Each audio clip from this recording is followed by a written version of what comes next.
Ring A. Into the red corner, please welcome boxer from Poland, Alexas POL.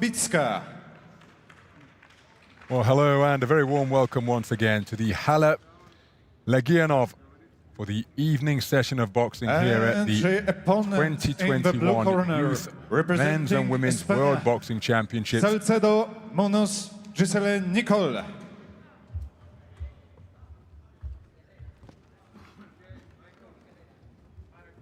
Women already making their way towards the boxing ring for this opening bout, which will start in women's flyweight 51 kilograms. We've got action from the women's featherweight, women's lightweight, men's light fly and men's super heavyweight in this 13 bout session of boxing here, the third session of Kielce 2021. The first contest features boxers from Poland and Spain. Gisselly Salcedo, the Spanish representative, operating out of the blue corner. We've got judges from India, Italy, Croatia, Ukraine and Scotland scoring this one, the 10-point must system in effect. India, judge 2 Italy, judge 3 Croatia, judge 4 Ukraine, judge 5 Scotland. Referee Gisselly Kyrgyzstan from Kyrgyzstan, the referee.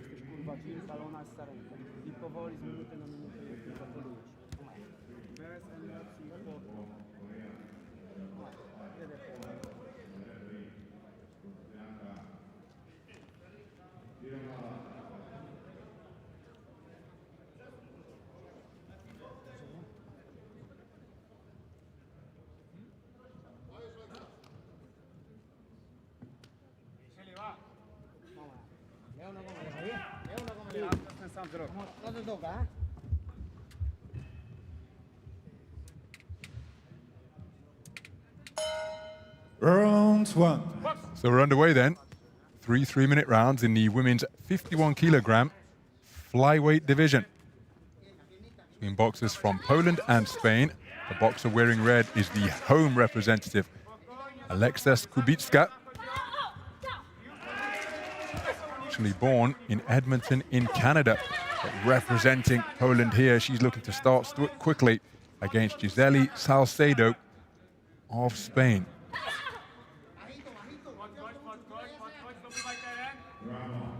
So on the front foot and landing with a good right hand and another one which rocks the head back of Salcedo. Blistering start by KUBICKA in the opening minute of this first round. One of the full strength squad as she goes downstairs to the body, finding her range terrifically in the opening bout of this evening session.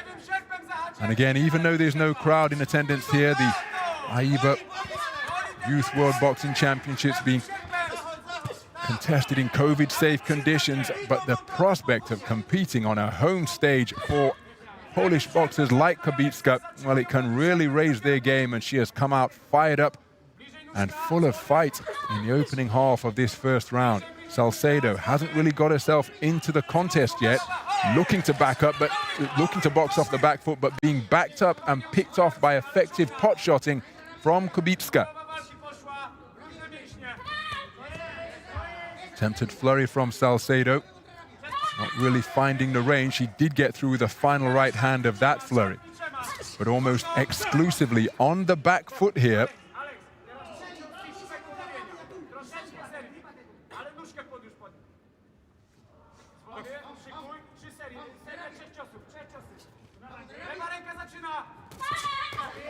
So good exchange, but again, it's the final word going to the boxer in red. She's looking to initiate the exchanges, and more often than not is getting the better of them through the opening 2 minutes of this round. Again, Salcedo looking to score with her own bent arm shots, showing good movement around the ring, but when she's attempting to hold her feet and stand her ground, she's being backed up by the effective aggression of KUBICKA. KUBICKA looking to bulldoze her way forwards once again.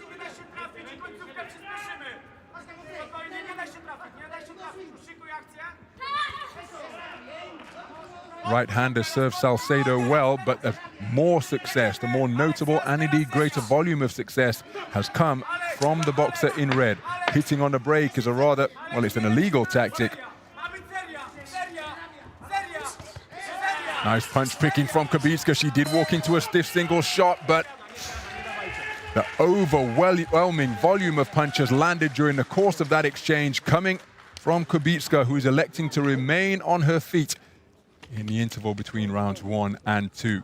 And taking the first round across the board, all 5 of the scoring judges scoring in favor of Alexas KUBICKA. Very good opening round from her as we take a look at some of the action from the first 3 minutes. She came out blazing on the sound of the bell. Real accuracy behind some of her work. Right hand was an effective shot for her, that one there in particular. Salcedo did get into the contest the more it went on.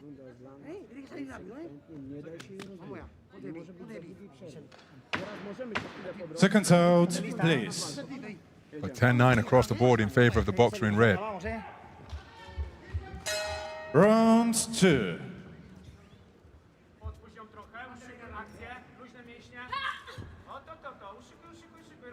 So into the second round then.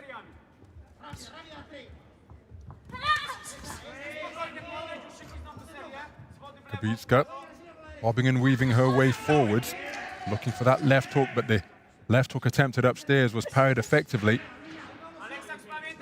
by Salcedo.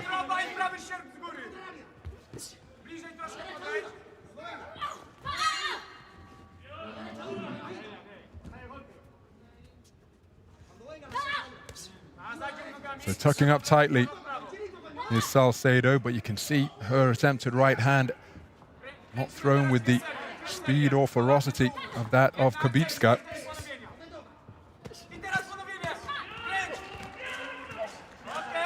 Just off the mark there with her attempted hooks is KUBICKA. That's a good right hand. She was countered by a left and another one, KUBICKA.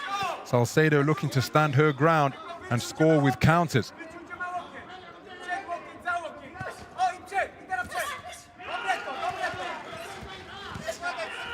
KUBICKA, reigning national champion of Poland, having prevailed at 51 kilograms last year. And in the European Youth Championships, well, she occupied top place on the podium in that Continental Championships as well in Budva in Montenegro. So a terrific 2020 for her. And looking to replicate that success here on the global stage at a home championships. She's been boxing terrifically so far. Again, Salcedo trying to score with her own pecking, poking punches. But she's been in danger of being overwhelmed here by the almost incessant forward movement of KUBICKA. Coming forward now, trying to lure her opponent into leading off and just demonstrating the control that she's exerting on this contest, hanging out her chin just a few moments ago, avoiding the shots that came in her direction, and now getting onto the front foot and looking to unload on Salcedo. Exchange of jabs, but the heavier left hand lead came from the woman in red. Nice left hand landed upstairs by Salcedo.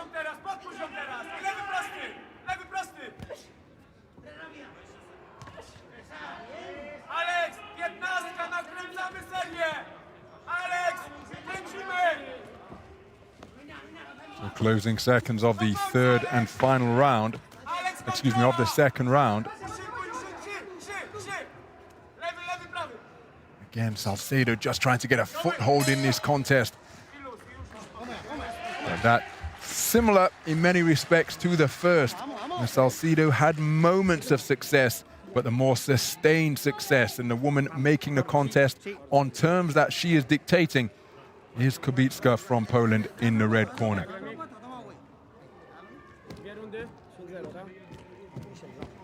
Well, 2 of the judges liking the work of KUBICKA so much that it's been scored 10-8. Again, in AIBA boxing, that doesn't mean a knockdown has occurred, as is the convention in professional boxing. It just means that she is a clear winner, and I don't think there's any doubt about that. 10-9 for the other 3 judges.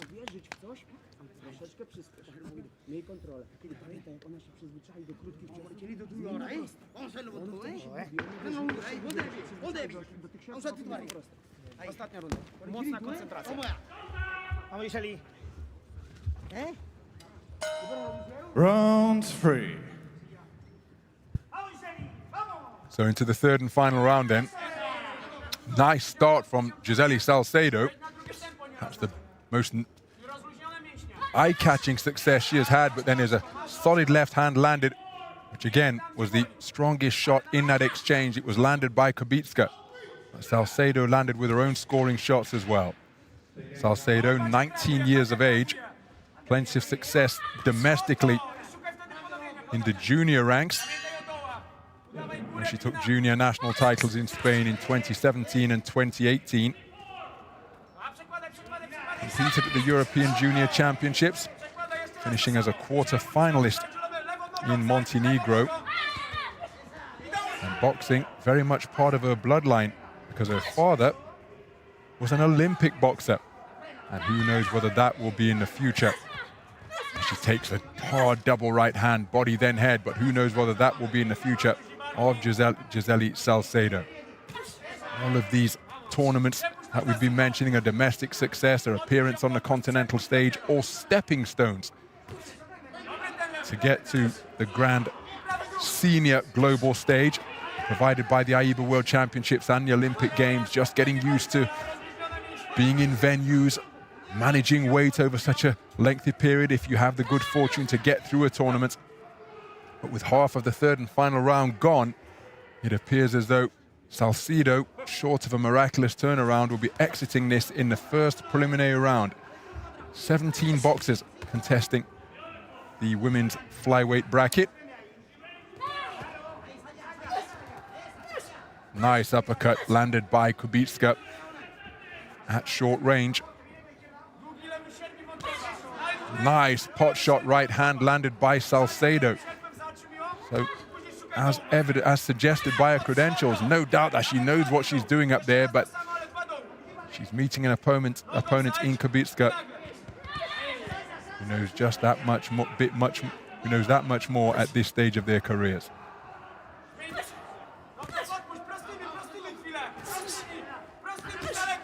KUBICKA looking to go through her repertoire here. Salcedo covered up well. Action now back to the space of center ring, and you see on the exchange of jabs, where neither of them landed cleanly, it was KUBICKA's jab which backed up Salcedo. And of course, differences in physicality, maturation, who knows what weight class these women will end up at. But that is why, with athletes developing at different rates, youth success isn't necessarily an indicator of success in the senior ranks. But I think there can be little doubt as to who's prevailed in this opening contest of session number 3 here at the Hala Legianov. And it will be the home boxer, Alexas KUBICKA, who will be going through to the second preliminary round, a round of 16.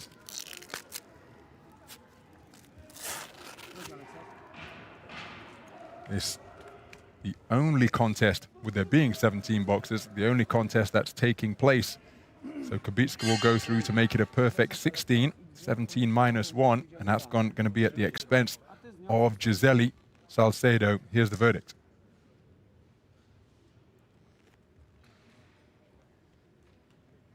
Ladies and gentlemen, the winner of this bout by unanimous decision is the boxer from red corner, KUBICKA Alexas, Poland. So Alexas KUBICKA with a dominant display in this opening contest of the third session of boxing. She's through to the final 16 in the women's 51 kilogram flyweight tournament, and that is how she did it. A couple of 10-8 rounds there from the judges from Italy and Croatia. That 10-8 round coming in round number 2, sweeping all 3 rounds across the board for the scoring judges.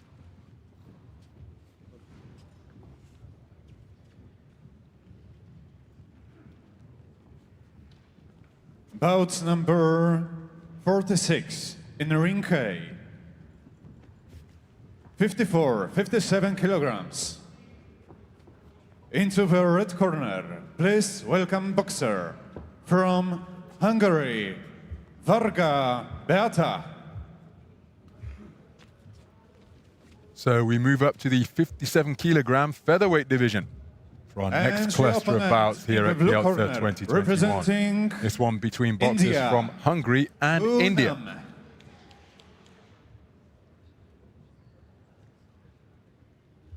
Judge 1, Moldavia. Judge 2, Malaysia. Judge 3, Czech Republic. Judge 4, Taipei. Judge 5, Singapore. Referee, Villarino Manuel, Argentina. So there is the Hungarian boxer, Beata VARGA.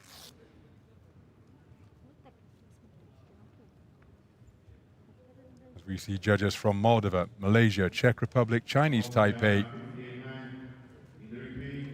presiding over this one, among the 5 presiding over this one. And there is the Indian boxer, already out for her second bout of the tournament, and that is Poonam.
Good, Pepe. Good, Beata. Good. Round 1. So we're underway then. 57-kilogram featherweight action. The boxer wearing blue competing in her second bout in 2 days, and that is Poonam, the Indian sensation from Haryana province. She was absolutely blistering yesterday, and it looks as though she's picked up to make this round 4 of that contest rather than round 1 of her second contest, looking to put her opponent on the end of straight shots right from the opening bell. And those are the punches she used so well. The Asian Continental Champion, down at 54 kilograms. The championships in Mongolia last year, and look at how she's found the range immediately. Snaking left hand, bringing about a standing count because it was followed by a cluster of shots, lashing out on the end of long arms from Poonam. Standing count in the opening minutes issued against VARGA. And Poonam going onto the front foot immediately, looking to maintain and indeed increase her advantage, landing with a right hand and a left hook, and VARGA, well, she's in danger of being overwhelmed here. Poonam really aggressive, and it's effective aggression through the first half of this opening round.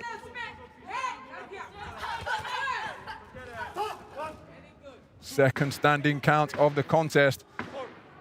The Argentinian referee ensuring that the safety and the welfare of VARGA is paramount. Now remember, only a maximum of 4 counts permitted, but with 2 standing counts in practically the first half of the bout, well, first half of the round, this bout could be over in the opening round, because Poonam is in unforgiving mood here, backing up her opponent and piercing her defenses with accurate punches from both hands. Left-right combination once again, then it's followed by another 1-2 cluster. And VARGA hasn't been able to get into the contest in any way, shape or form. Head jolted back once again. The towel has come in just as the referee was waving it off. And so we will have a victory. Is it going to be abandoned or RSC? But either way, there is no mistake that Poonam, the Asian Continental 54-kilogram champion from 2019, has got her sights set on World Championship gold here, carrying on from where she left off yesterday to produce a unanimous points decision victory over Valeria Arboleda of Colombia to arrive at this stage, and she just came out of the blocks at full speed. VARGA not able to get into the contest. Here's the verdict.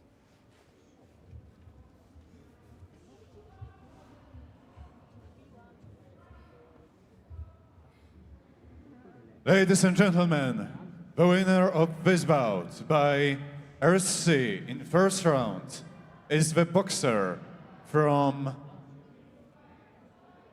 blue corner, Poonam, India. Terrific display by Poonam. 2 bouts under a belt. And winner by RSC. The contest waved off by the referee just as the towel was making its way from the seconds of VARGA in the red corner. A terrific performance, and VARGA with a Poonam with a serious statement of intent. 10 minutes in ring A. So, we mentioned earlier on that there's been discussion here at Kielce 2021 as to whether AIBA are going to continue what has been a long-held convention of contests rolling on, or whether they're going to try and start them at approximately prescribed times. And you just heard the announcement from the public address announcer that we are indeed going to have a gap before the next bout starts. A first round stoppage. Again, we talk about the responsibilities that fall upon the shoulders of athletes and coaches. And I've been at many tournaments where boxers who are following a contest that is come to an early conclusion in the first round get caught out, and they're still strapping on head guards if they're youth boxers, or still completing the hand wraps and getting gloves on and have to rush to the boxing ring. But here, by following this manner, they've got an idea as to when the time is going to be. So there is going to be a short intermission here in ring A ahead of the next contest, which will be in the women's 57-kilogram featherweight division between boxers from Mongolia and Kazakhstan.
Ladies and gentlemen, bout number 47 in ring A. 54-57 kilograms. Into the red corner, please welcome boxer from Mongolia, TUGSJARGAL Nomin-Erdene. So the action resumes here in ring A. Making her way to the boxing ring And she's is opponent in the Nomin-Erdene, blue corner, TUGSJARGAL. representing Kazakhstan, SERIK Nazerke. Nazerke SERIK Judge from assignment. Kazakhstan Judge 1, is her opponent. India. 2, Hungary. 3, Bosnia and Herzegovina. 4, Croatia. 5, United States of America. Referee, Ravi Rai, Scotland. And there is TUGSJARGAL. 17 years of age. National championships under her belt as we see judges from India, Hungary, Bosnia-Herzegovina, Croatia and the United States of America scoring this one. Here's TUGSJARGAL's opponent, Nazerke SERIK, 17 years of age and a whole host of credentials on her mantelpiece, including continental title success in the junior ranks 2019.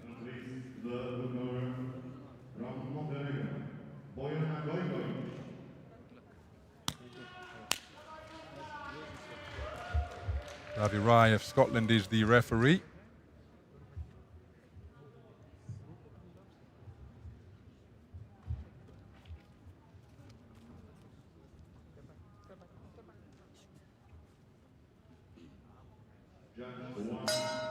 Round one. And we are underway. 57 kilogram featherweight action. Woman in red is Nomin-Erdene TUGSJARGAL.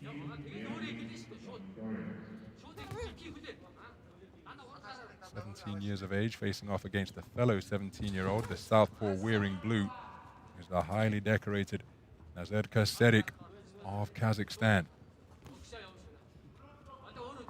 As well as her continental success. SERIK comes in as the reigning national youth champion, adding to the continental success that she enjoyed in 2019, where she took a junior national title that year as well. Roughhouse tactics on the inside, but SERIK keeping her composure as she had a forearm placed into her forehead from TUGSJARGAL. Nice use of the legs to skip away from the attempted combination before stepping back into range with quick feet and scoring with a right-left combination. Right jab was short on the subsequent attack, but the left hand was on the money.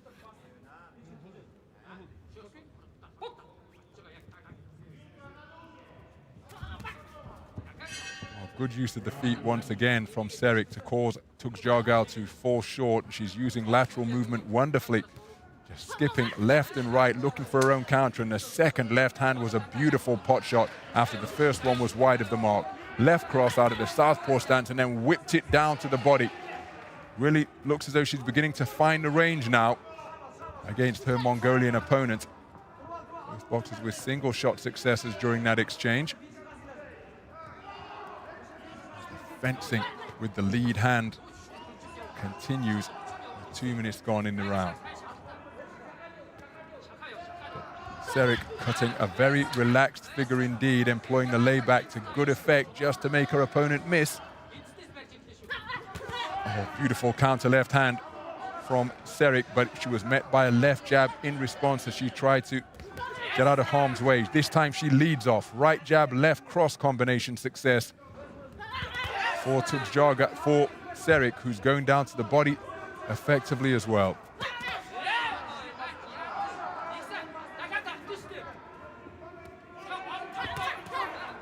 And looking for the right hand there was TUGSJARGAL.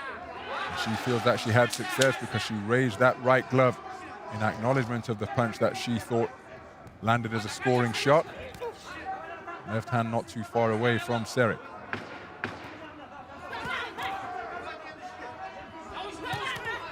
Beautiful right hand around the corner from SERIK. It was long, but the arm was bent. Oh, and boxing after the belt was TUGSJARGAL. SERIK not interested in retaliating. First round in the book. Confirmation that it has been swept unanimously in favor of SERIK. Very good display from the southpaw in the opening round.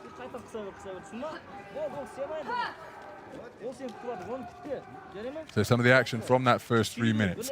SERIK getting onto the front foot, but also, as well as leading off, she was also content to wait. And there's a beautiful left hand out of the southpaw stance. She did get picked off by a left hand in return.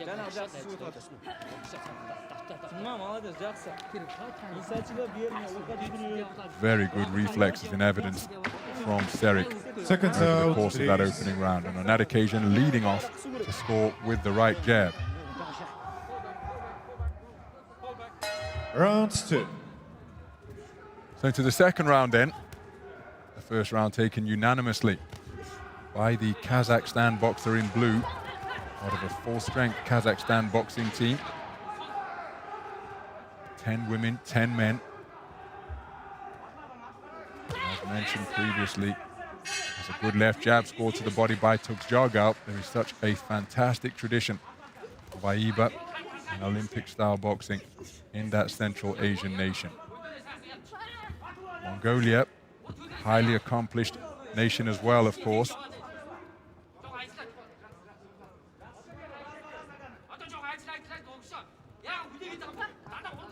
And TUGSJARGAL clearly knows what she's doing, but again, at this type of pace, as evidenced there, it's SERIK who was able to have the greatest success, and I just wonder, has TUGSJARGAL got to do something different? Because when she's allowed to box on her own terms, SERIK, she's proving to be the better operator. TUGSJARGAL is having moments of success, but mostly they're being nullified and met by stiff counters like that right jab out of the southpaw stance. Even during that exchange, it was 2-for-1 in favor of the boxer in blue. So I wonder, what can TUGSJARGAL do differently? Shaping up effectively, moving around the ring nicely, but when the exchanges occur, when they're in range, it's generally the boxer in blue who's having the better of them. Nice left jab was a scoring shot from TUGSJARGAL.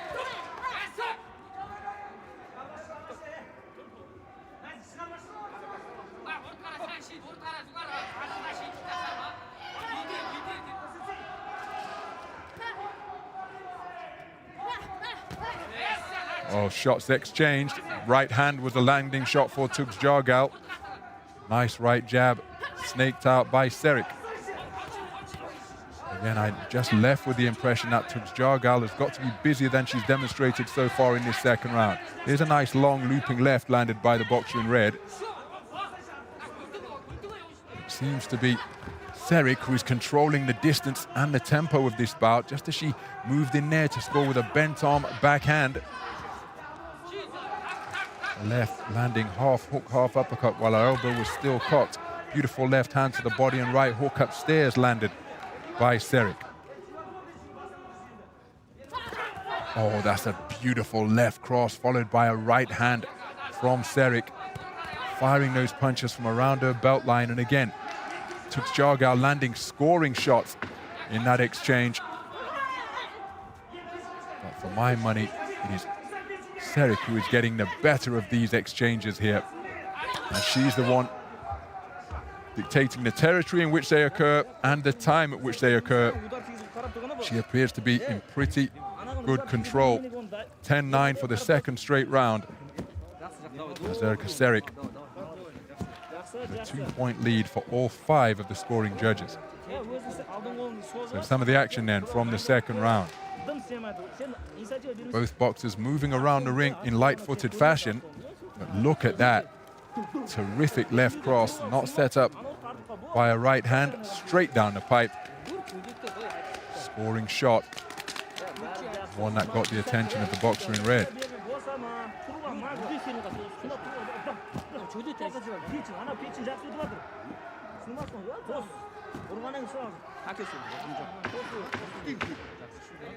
Seconds out.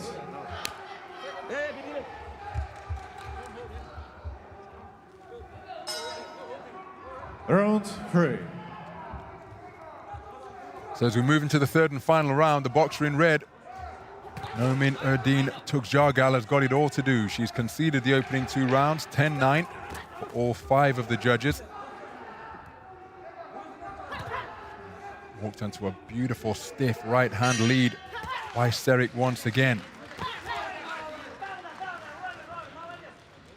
TUGSJARGAL, well, she's in with an accomplished operator in the form of a former European youth champion or the 2019 youth champion, as she gets through with a left cross once again. It was countered by a left jab from TUGSJARGAL.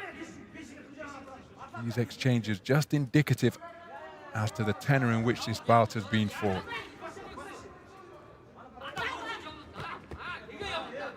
When SERIK's back came onto the rope, she was picked off by 2 punches from TUGSJARGAL. She needs more of that type of success without reply. Beautiful left cross once again. SERIK looking so relaxed up there in the boxing ring. Not disrupted, not taken out of a rhythm or flow. And look at how she's able to use the space of the ring. Float backwards towards the ropes, now back to the comfort of center ring, making her opponent miss. TUGSJARGAL employed good movement to make sure that she wasn't countered. But it's TUGSJARGAL upon whom the onus is to do something different here, because she's the one trailing by 2018 for all 5 of the judges.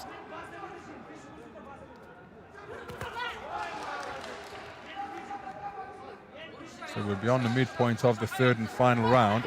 Good left hand whipped into the body by SERIK. Right hand success to the body from TUGSJARGAL.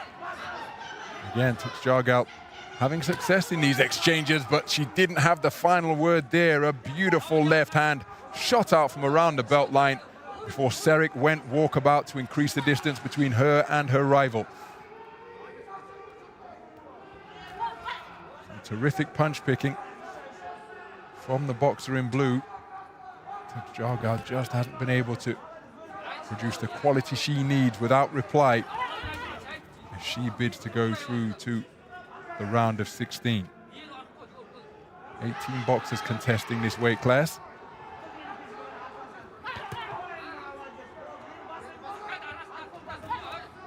This is the first outing for both of these 2 operators.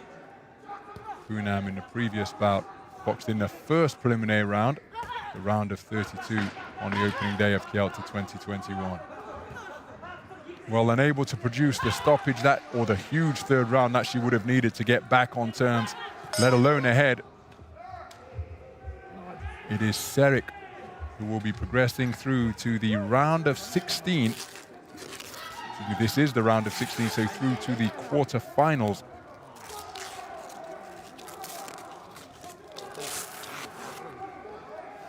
After prevailing here.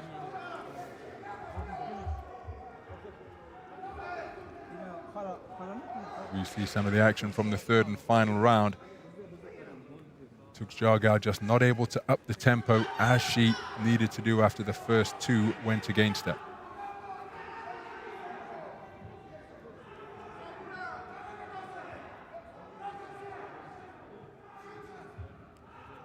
Ladies and gentlemen, the winner of this bout by unanimous decision is blue corner, SERIK Nazerke, Kazakhstan. And there's confirmation of a unanimous points decision victory for Nazerke SERIK. Final round scored 10-8 for the judge from Croatia. A very good display indeed of relaxed punch picking from the southpaw. Here's confirmation of the 10-8 round on the scorecard of Naeem Ramaj. TUGSJARGAL, accomplished operator, but not able to compete with the skill of Nazerke SERIK in this round of 16 contest, and it is the Kazakh boxer who goes through to the quarter-final stage. Now 1 win away from the medal, where she will face off against Poonam. What a contest that promises to be. Please welcome boxer from Germany, PERTHOLD Emily. So we remain in the 57 kilogram featherweight division. We're going through to the quarterfinals. This one and between his boxers opponent in the blue corner, from Germany representing Russia, and KANTEMIROVA, Russia. Alina. Judge 1, Kyrgyzstan. Judge 2, Moldavia. Judge 3, Italy. Judge 4, Ukraine. Judge 5, Kazakhstan. Referee Bin Amzan Malzan, Malaysia. Ladies and gentlemen, the winner is bout number 15 in the ring by unanimous decision. From the red corner. So there is the German boxer, Emily PERTHOLD.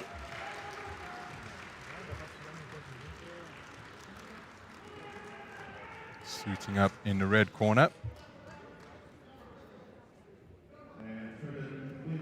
Her opponent, a highly decorated Russian. More on her in a moment, as we just take a look at the judges who will be scoring this one. They're from Kyrgyzstan, Moldova, Italy, Ukraine, and Kazakhstan.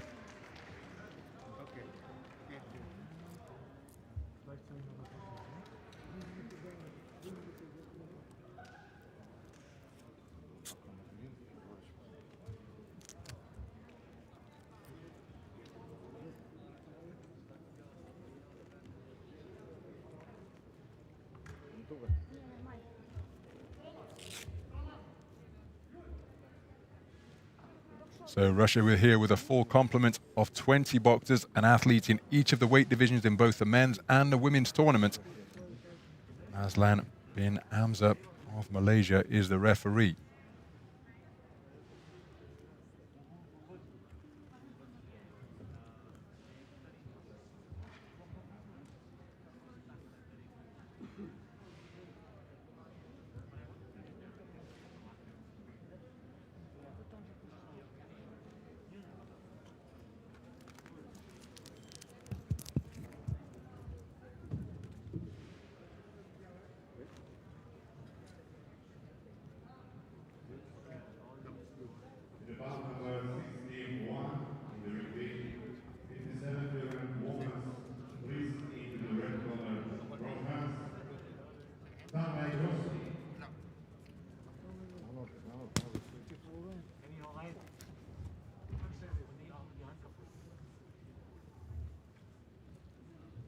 Round one. So we remain in the 57 kilogram featherweight division. It's the fourth bout of the third session of boxing here in Ring A. This one between athletes from Germany and Russia. The German boxer is Emily Perthold, 19 years of age, 2018 national junior champion, fifth in the continental event, European championships that year. Her opponent, Alina Kantemirova, 18 years of age, bronze medalist in the European Youth Championships in 2020.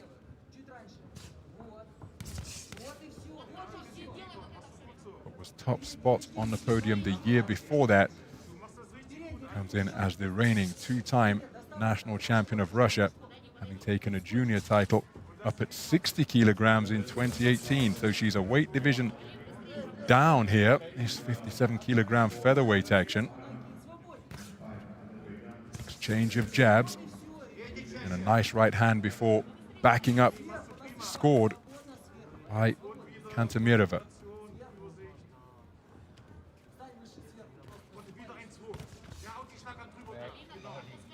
Well, it's rough on the inside as both boxers are applying arm bars and headlocks and forearms into the face.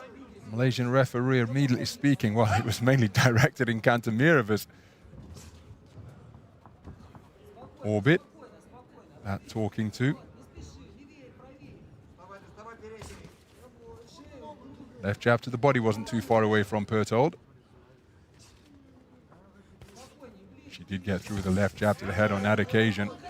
So looking to establish that lead left hand. In and out with the feet is Perthold, but she was picked off by a 1-2 there. Kantemirova. Physical on the inside once again. Perthold pushing off her opponent with that right hand.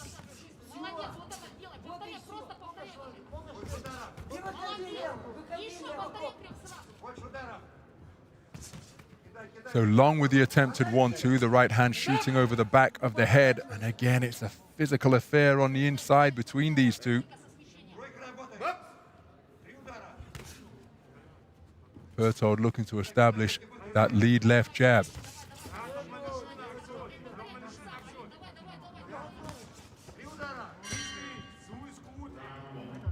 Neither boxer really finding the range with any sustained success. A lot of shots going long, and that's why you're seeing, well, that was a good right hand landed by Perthold, but a lot of shots have been going long, resulting in forearms being landed. And the hair cannot distract either the boxer or the opponent. See some type of do-rag beneath the red head guard of Perthold. Just required a bit of adjustment from the second at ringside.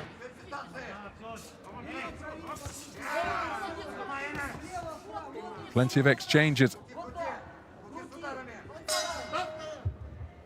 As the Russian boxer Kantemirova circling off effectively to her left in the closing stages of that opening round. Competitive opening round indeed. Lots of physicality in evidence. It's KANTEMIROVA who has taken it 10-9 across the board. All of the judges favoring her work.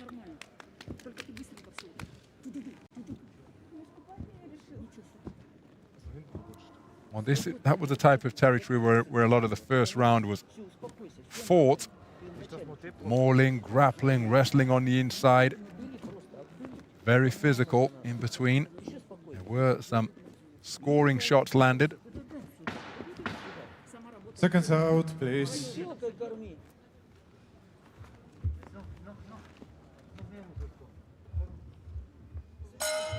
Round 2. So into the second round we go then. Germany here with a 13-strong boxing team. 5 women, 8 men. Nice left hand landed by PERTHOLD. Looking for the same shot once again, but she was met and matched with the same shot from KANTEMIROVA. Nice left jab landed by KANTEMIROVA. Lots of energy being expended by the bustling, bobbing and weaving style of PERTHOLD, and it got her into range to land a right hook there. Came around the corner of the left glove of the woman in blue, looking for the same shot once again. KANTEMIROVA moving both clockwise and anti-clockwise, remaining in the space of the ring, very relaxed up there. Feinting with the feet and with the hands is PERTHOLD as the two boxers exchanged jabs when they came into range.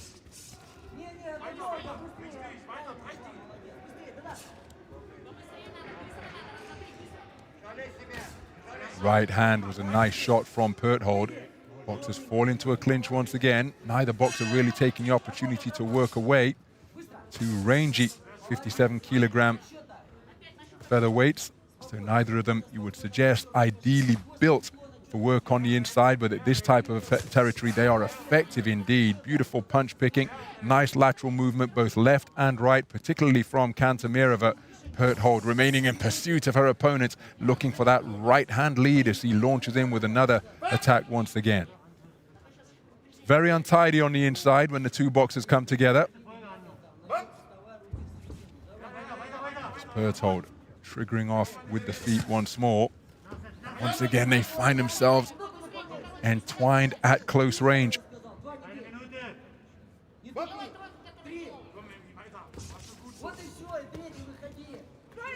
So PERTHOLD trying to work away, almost as though she was knocking on a door, the way she was coming down with that right hand. And when you remember, the do-rag had to be adjusted beneath the headgear, and she eats a left jab. PERTHOLD, the referee may have to intervene once again. Oh, KANTEMIROVA doing a good job there, saying, well, listen, I'm not doing anything. Meanwhile, her humerus just clamped down on the back of the neck of the boxer in red. Her upper arm just holding PERTHOLD in place so she couldn't work away. PERTHOLD trying to bob and weave her way into her own punching range. An exchange of shots once again. Nice right hand was the final shot of that coming together. PERTHOLD looking to increase her aggression. An untidy second round in many respects. Both boxers landing notable punches. And for the second straight round, it is KANTEMIROVA who has swept the board. 10-9 for all of the scoring judges here at the Halle Legionov.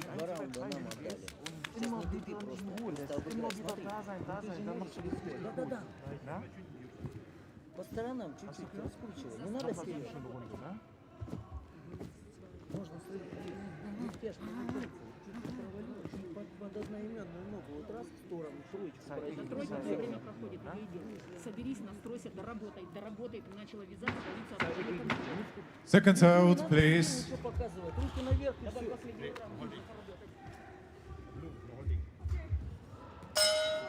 Round 3. So into the third and final round. And the boxer wearing red, Germany's Emily Perthold, needs a huge round here just to get back on terms. Nice left jab landed by KANTEMIROVA, and you're just left with the impression that at that type of distance, she is going to prove to be the better operator. Perthold looking to crowd her, but in doing so, she's got to make sure she doesn't crowd her own work, because often when the boxers get into mid-range, as KANTEMIROVA lands another jab before getting up on her toes and moving in an anti-clockwise direction. Now she's back moving laterally to her left, clockwise around the clock face. But here is where it gets untidy and physical, and the two boxers wrestling with one another at close range. Right hand to the body. Didn't find the range from Perthold. But again, KANTEMIROVA turning her back. It's an example as to how untidy it becomes when the boxers get into short and mid-range. Nice left-right landed by KANTEMIROVA. Right hand lead was an effective shot.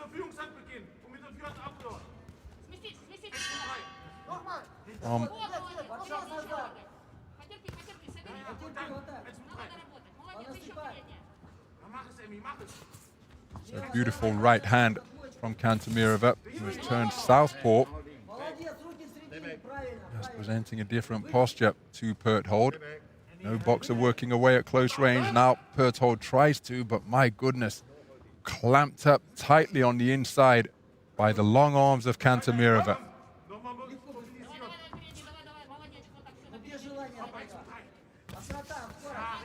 Terrific punch picking by the boxer in blue. Nudging away with a free right hand is Perthold, but look how untidy it is on the inside. KANTEMIROVA back to the orthodox stance now. Just switching her feet momentarily in this round, a few moments ago.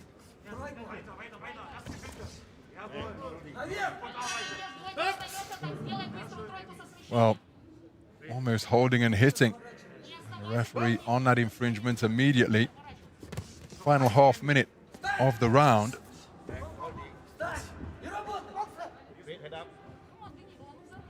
It's been a scrappy contest. It's going to be, short of something calamitous befalling her, it's going to be KANTEMIROVA who will go through to the quarter-final stage.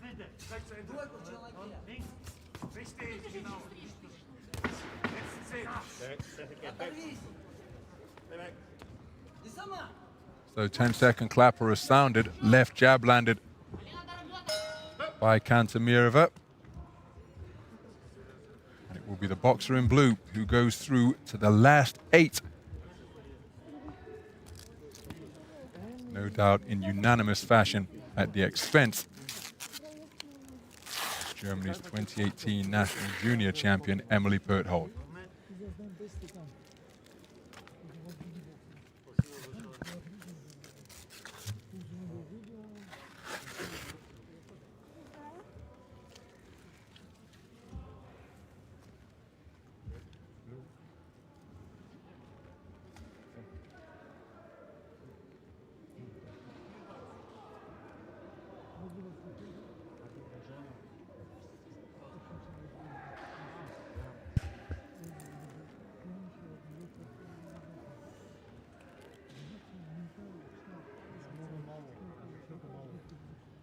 Ladies and gentlemen, the winner of this bout by unanimous decision is the boxer from the blue corner, Alina KANTEMIROVA, Russia. So there's confirmation of a unanimous point decision victory for the rangy Alina KANTEMIROVA, 2019 European Youth Championship gold medalist, through to the quarter-final stage. Emily Perthold taking the final round for the judge from Kazakhstan, otherwise 27-30 in favor of the boxer Bout in the blue number corner. 49 in ring A, 54-57 kilogram. Into the red corner, please welcome boxer from Belarus, Muliarchhyk Maryna.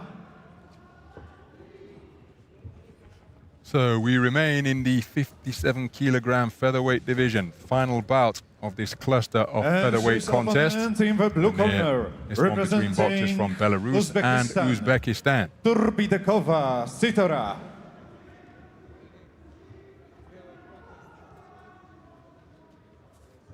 Judge assignments: Judge 1, Czech Republic; 2, Taipei; 3, Singapore; 4, Hungary; 5, Argentina. Referee: Sean Rees, United States.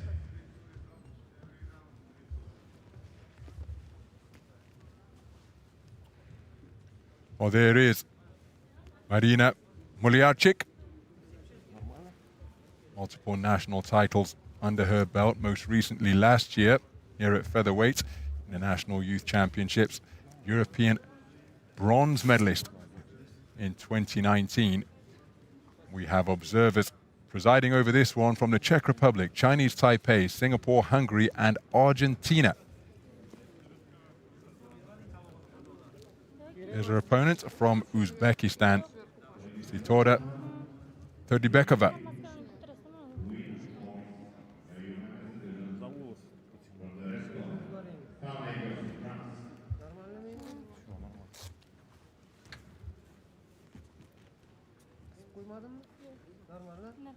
With 19 years of age in May, TURDIBEKOVA. Sean Rees just checking the equipment of both boxers.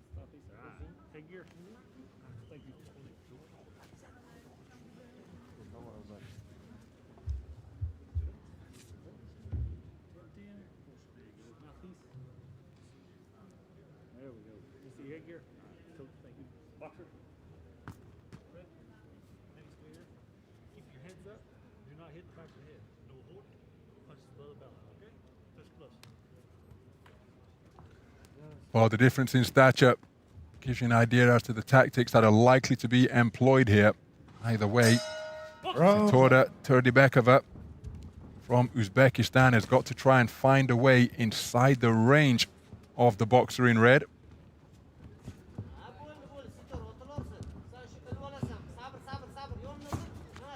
Easier said than done, of course, when you're dealing with a boxer as accomplished of MULIARCHYK.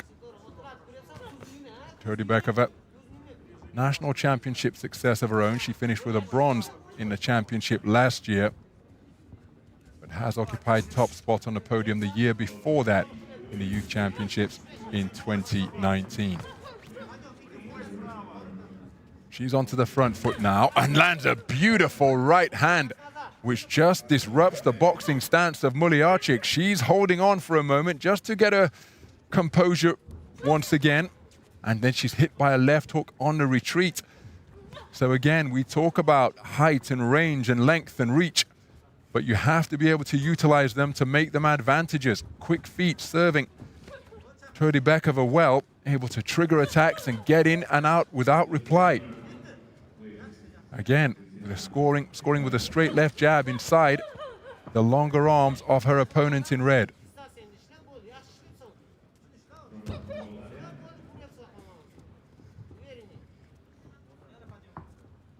So fencing with the lead hands, the two boxers. MULIARCHYK again beaten to the punch once again. As she was looking for her own left-right combination, it was TURDIBEKOVA who was able to land a scoring blow. Right cross was an effective shot for her.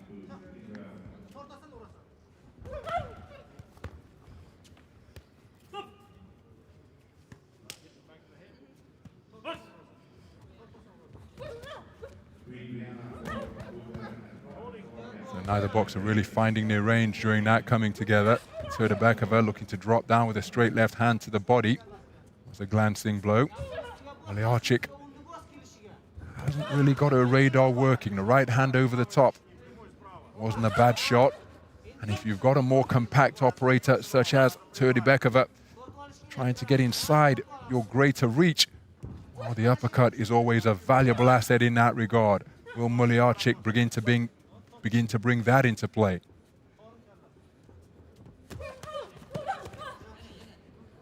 Exchange of punches there. Arcing shots landed by MULIARCHYK. It was straight shot success for TURDIBEKOVA. beautiful right hook left jab landed by TURDIBEKOVA again. No, still 10 seconds to go. That's the bell from ring B. We've got a gong here at ring A. Right hand success once more. TURDIBEKOVA dropping down to the body and scoring with a right hand just above the belt line. Nice to see that respect between the two boxers. But TURDIBEKOVA with a brilliant display of bustling boxing over the course of that opening 3 minutes. And there's confirmation, 10-9 across the board in favor of the boxer from Uzbekistan.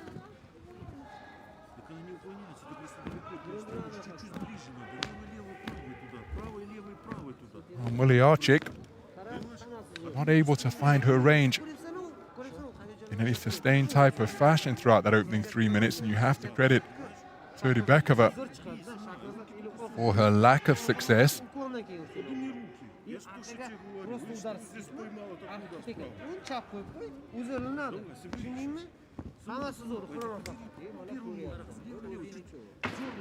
Seconds out, please.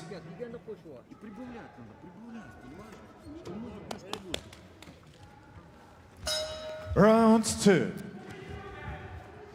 So into the second round then. Oh, that's a beautiful right hand once again. Such quick feet in evidence from TURDIBEKOVA, able to close the distance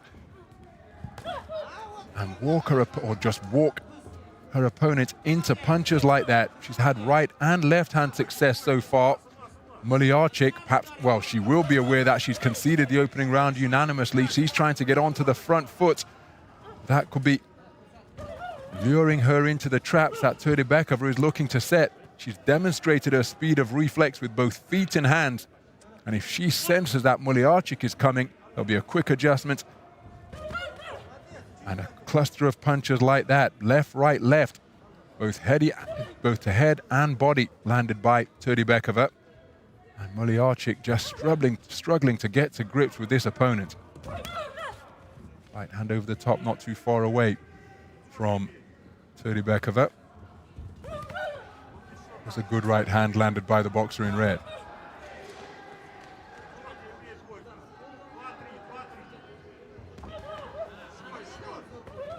Just dropping her head as she's looking for her shots over the top, MULIARCHYK.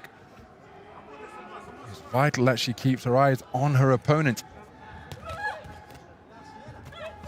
She hasn't demonstrated the ability, even though she's gone onto the front foot in this second round, hasn't really demonstrated the ability to change the tempo at this point.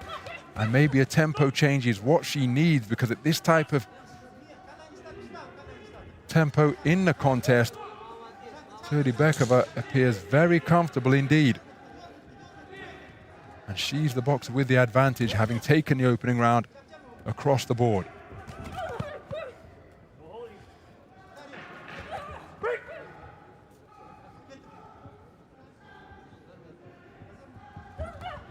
Again, it's led off by TURDIBEKOVA, and the right hand was a scoring shot.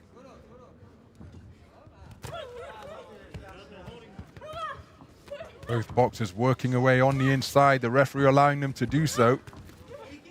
But it's TURDIBEKOVA leaving you with the impression that she got the better of that exchange. Rough house tactics being employed by both boxers. Adjustment's going to be required to the head guard of MULIARCHYK. She puts the chin strap back to where it should be by pushing down on the head guard.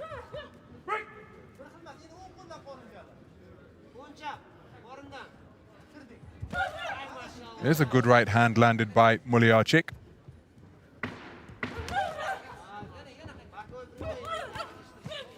But a more eye-catching right hand of the cross variety landed by TURDIBEKOVA.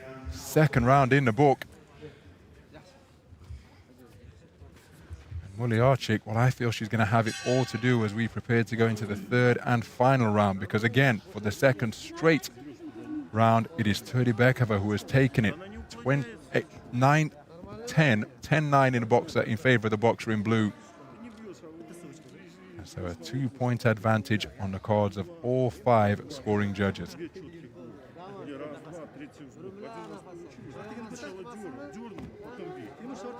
Right hand proving to be a very effective shot once again from TURDIBEKOVA. And a 2019 European Championship bronze medalist. On the verge of being eliminated here. Second out, please.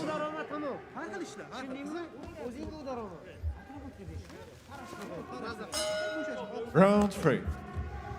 Well, in this battle of national champions from Belarus and Uzbekistan, it is the Uzbek national champion who has the upper hand. She's leading 2018 for all 5 scoring judges after 2 rounds of boxing where she has been very composed and invariably controlled the terms on which this contest is being fought.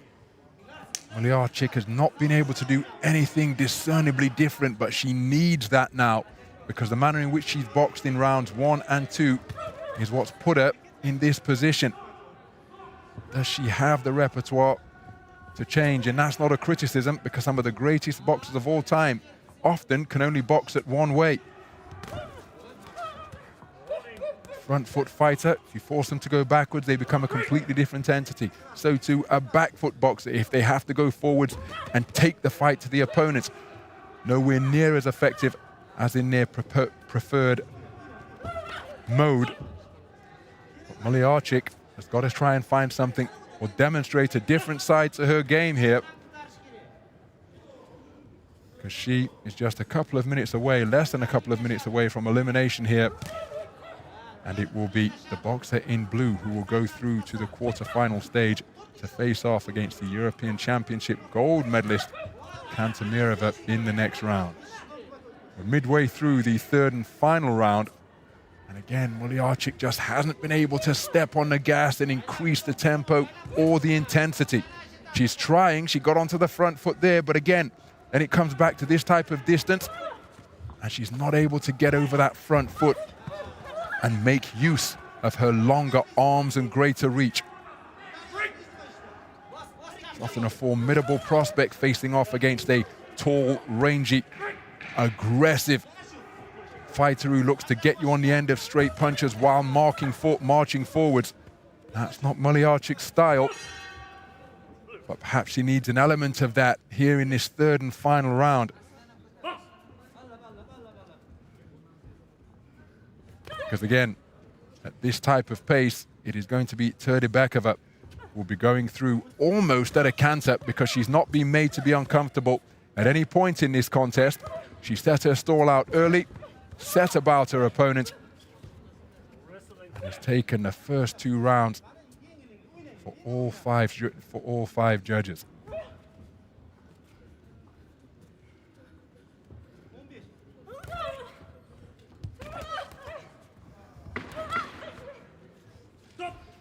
Physical once again on the inside as the 10-second clapper has sounded. And that'll do it. Very good display produced by Sitora TURDIBEKOVA. Got out of the gate quickly,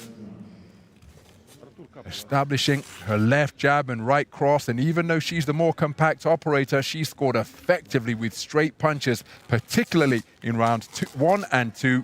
In the 3rd round, just got the impression that she didn't press as much as she might have because she was secure in the knowledge, thanks to AIBA's live scoring system, that she just had to keep herself out of harm's way. She certainly did that, but throughout the first 6 minutes, she produced some eye-catching offense indeed.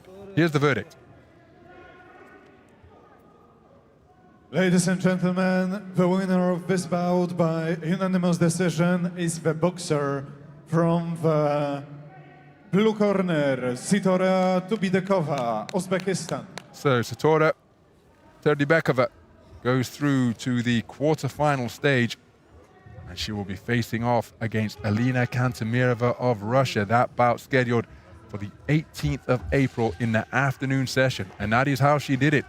All 3 rounds scored 10-9 in her favor, a comfortable victory for Sitora TURDIBEKOVA. Bouts number 50. And MULIARCHYK, In ring K, 2019 European Championship bronze medalist, is out into the red in the corner. 2nd preliminary Please round. welcome boxer from Kazakhstan, SHAYAKHMETOVA Zhuldyz.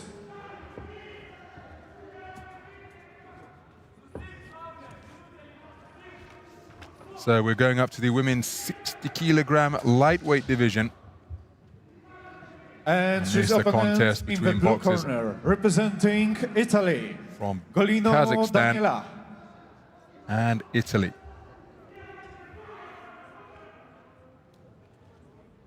Judge assignments, Judge 1, Moldavia.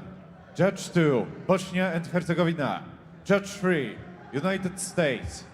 Judge 4, Malaysia. Judge 5, Scotland. Referee, Villarino Manuel, Argentina.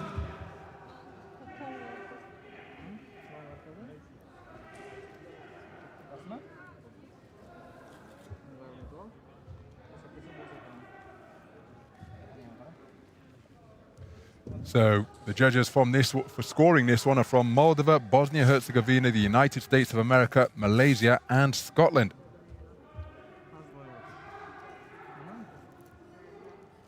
There is Daniela Golino, her second bout of the tournament, having competed in the first preliminary round to book her place here in the round of 16. She's a unanimous points decision winner with a very good display of boxing up on her toes. Her opponent from Kazakhstan is the boxer wearing red, Zhuldyz SHAYAKHMETOVA, preparing for her first bout of Kielce 2021.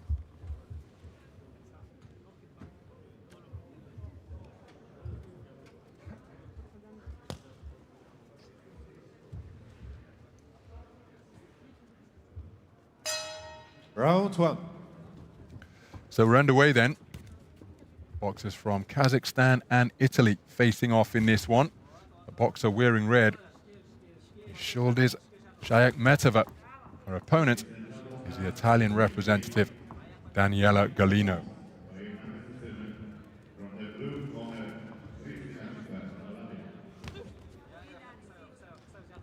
So SHAYAKHMETOVA up on her toes and lands a beautiful left hand which just disrupts the rhythm, and there's a snaking left jab cracked into the face of Golino once again. Very patient, SHAYAKHMETOVA.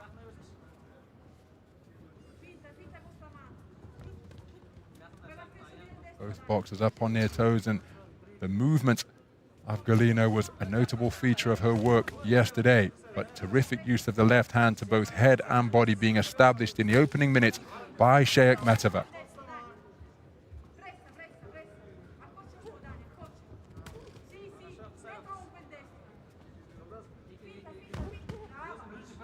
So Golino trying to get onto the front foot, but she's walked into a cracking left hand, but then ran into a single pot shot success of Golino.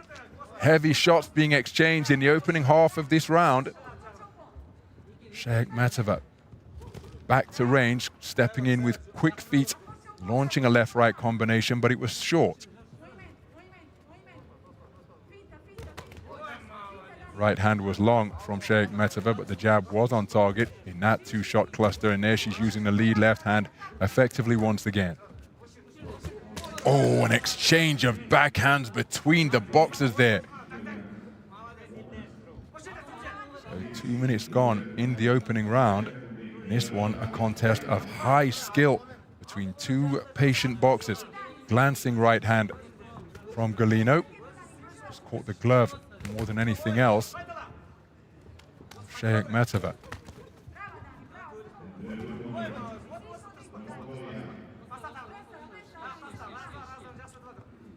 Golino edging forwards now, but that right hand has been a trusty weapon for SHAYAKHMETOVA. She's established her lead left jab, but not afraid to throw the right hand lead on occasion. Glancing blow just above the belt line, perhaps not landing with sufficient force to be a scoring shot from SHAYAKHMETOVA.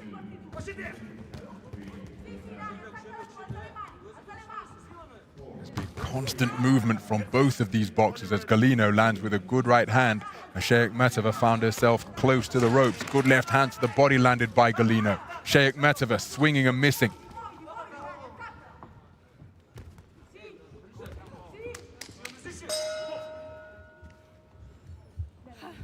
So an opening round of high skill between SHAYAKHMETOVA and Golino. SHAYAKHMETOVA with some terrific punch picking. She has taken the opening round across the board.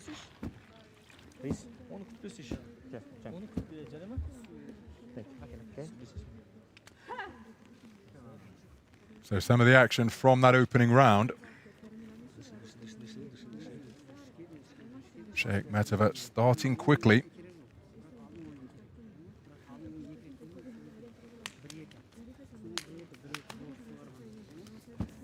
Alina having her successes.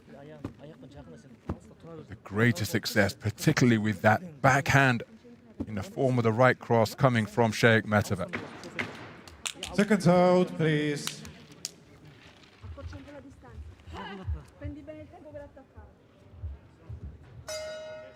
Round 2.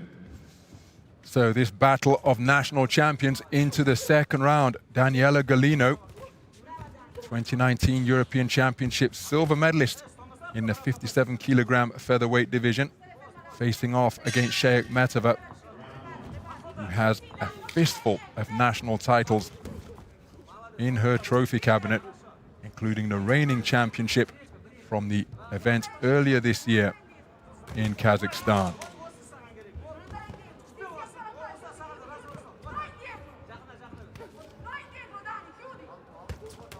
Nice right hand landed by Galino.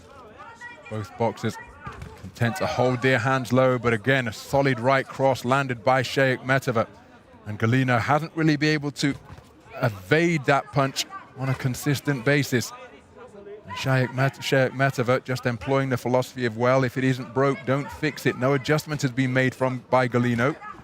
She lands with a good left hand, the boxer in blue. Nice use of the left hand by SHAYAKHMETOVA. And again, Galino coming forwards, but nice creation of angles by SHAYAKHMETOVA.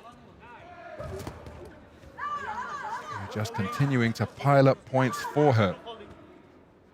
And again, neither boxer working away on the inside when they're being given the opportunity to throw punches by the referee. Beautiful left hand landed by Galino. An arcing shot, swooped underneath and found the target. Galino landing with a left jab during that exchange.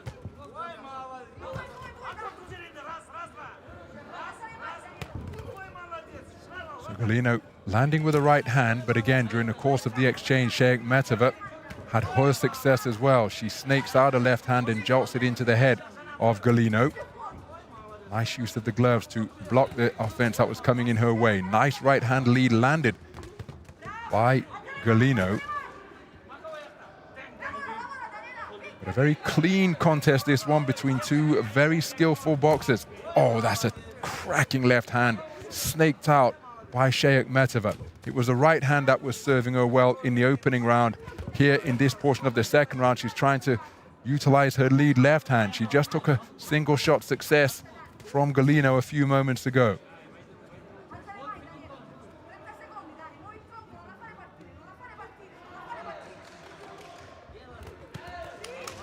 Right hand over the top is a scoring blow from Galino. Closing seconds of the second round. Galino coming forwards, pinning her opponent to the ropes. Two shots to the body. Maybe straying below the belt line, but they're on the blind side of the referee. SHAYAKHMETOVA just looked a little bit uncomfortable there. So more physical in the closing stages of that second round. Galino with her successes, and that is why she has got a split of the second round. Judges B and C scoring in favor of the Italian boxer. Judges A, D, and E preferring the work of the reigning Kazakhstan national champion. So it is all square, 19 points apiece for judges B and C. The other three judges have it 20 points to 18 in favor of SHAYAKHMETOVA. And you see the responsibility of the officials. The timekeeper was on the left of screen, making sure that this interval is no longer than a minute. Please. Clap has sounded for when 10 seconds are to go. And then the gong will be beaten to signal the start of action for the third and final round. All square, on the scorecards of judges B and C. 1 round apiece, 19 points apiece. Judges A, D, and E have scored both of the completed rounds in favor of SHAYAKHMETOVA, who's looking to get up on her toes and establish that lead left hand once again.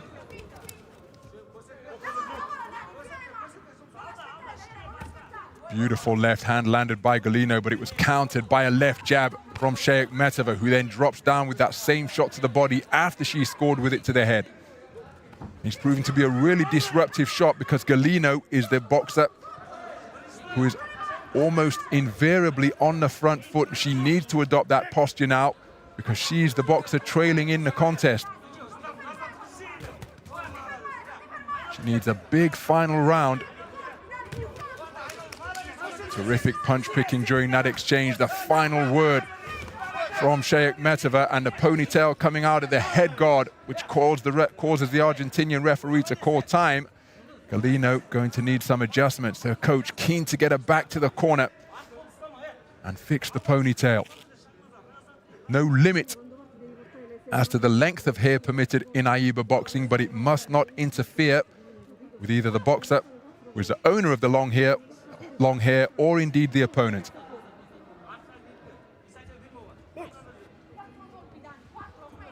So the headdress has been removed, ponytail tucked in, the action resumes.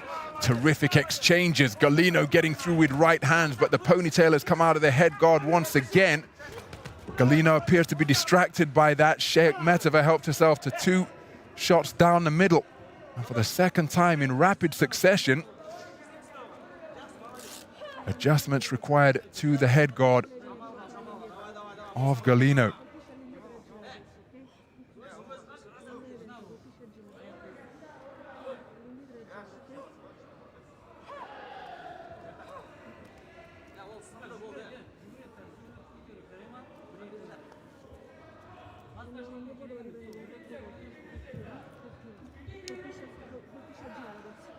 So no coaching permitted during that interlude, and the action resumes once again. Both boxers back into the pocket, both boxers looking to score with hurtful straight shots. Galino with a left jab, but look at SHAYAKHMETOVA try and have the first and final word in these exchanges.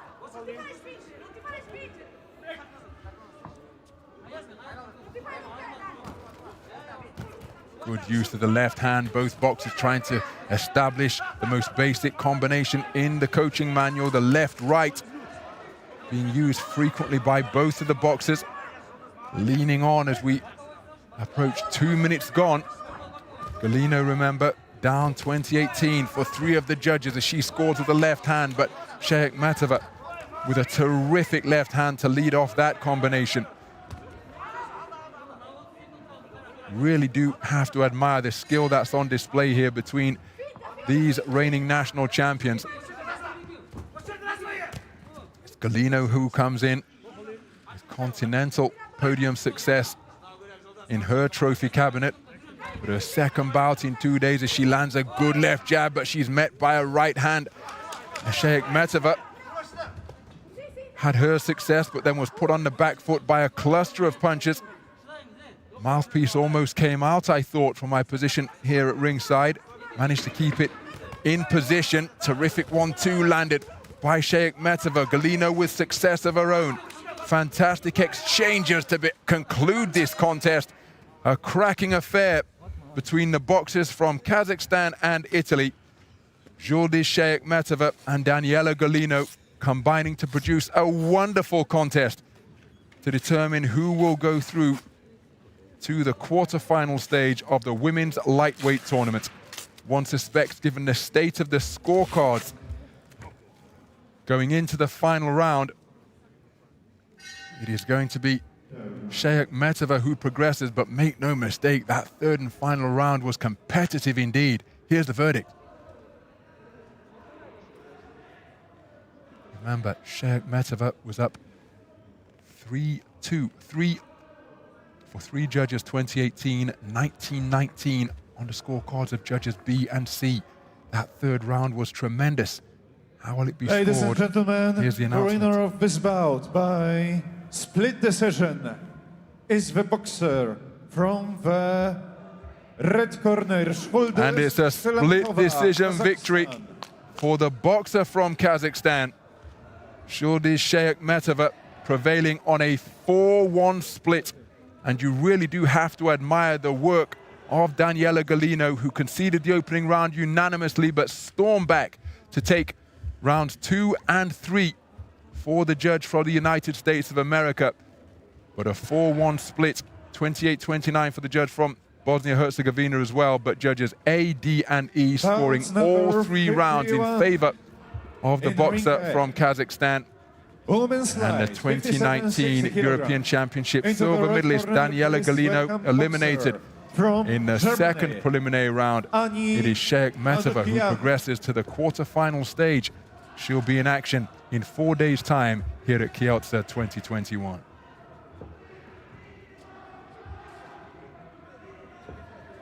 And his opponent in the blue corner, representing France, Sabrina BELKHADRA.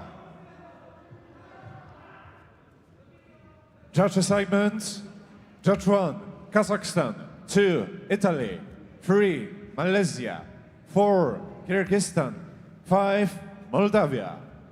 Referee: KUBICKA India.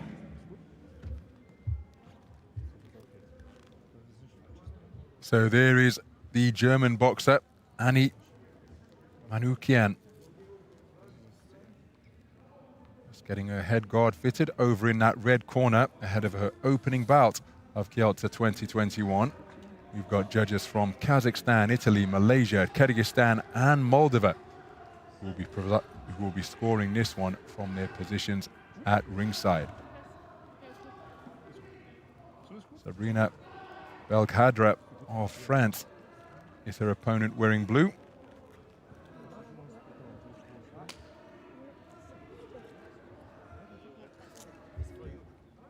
Ashok Kabilan Sai is the referee from India.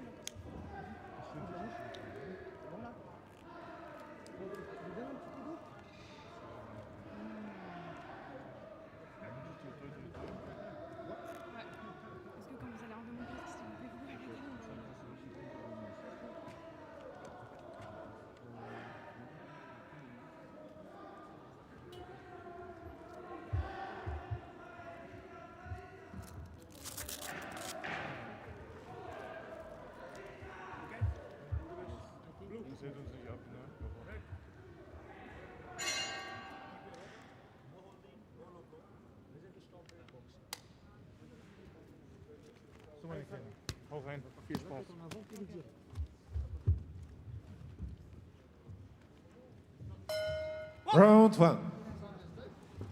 So we're underway then. 60-kilogram lightweight action between boxers from Germany and France. The boxer wearing blue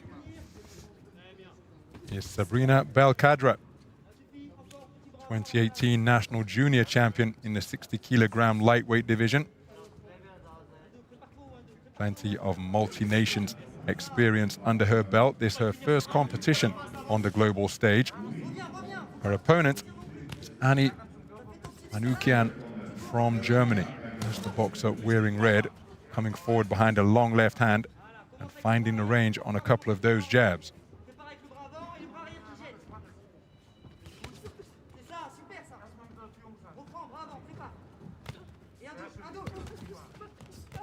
So MANUKYAN trying to get onto the front foot, find a home for her punches.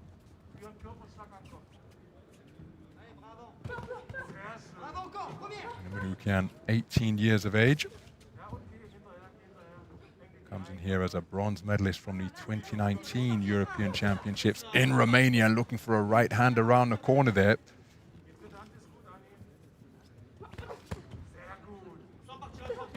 Terrific right hand landed by MANUKYAN.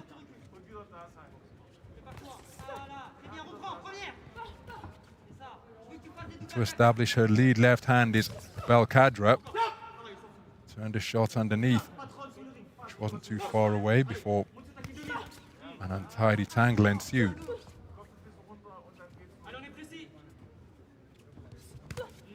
Nice left jab landed by BELKHADRA. And again, she's looking for that uppercut underneath against a slightly shorter opponent, but a terrific shot landed by the German boxer in red. She gets onto the front foot, encouraged by that, and looking to cut off the ring as BELKHADRA moving anti-clockwise to her right. Good left hand landed on the inside again, jolting the head back of the French boxer in blue.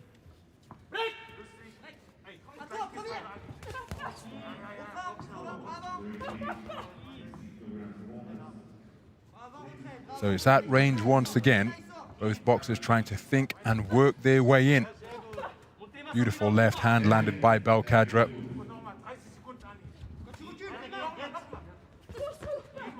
Reverse 1-2, not too far away from Manukyan. Nice left hand landed again, this time snaked up from the belt line by the boxer in red, but look at that straight left from the shoulder landed by Manukyan. Right hand is an effective shot by BELKHADRA, backing up the German boxer as she looks to regain her boxing stance and her composure. BELKHADRA just helping herself to a cuffing shot around the corner before the bell to conclude the opening round.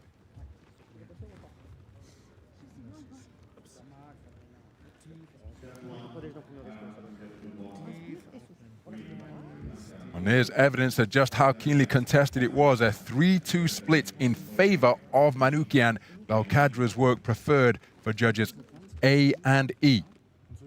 But again, not a fair reflection of the opening 3 minutes we witnessed here, where both boxers had success in similar territories. Lead left hands were effective shots for both of these athletes.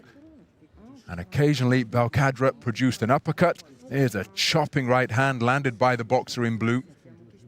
But look at that right hand in response landed by Manukyan.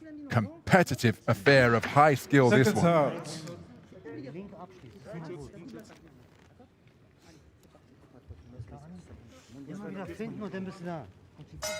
Round 2. So into the second round then. Left hook landed by Manukyan, but countered by a left jab by BELKHADRA.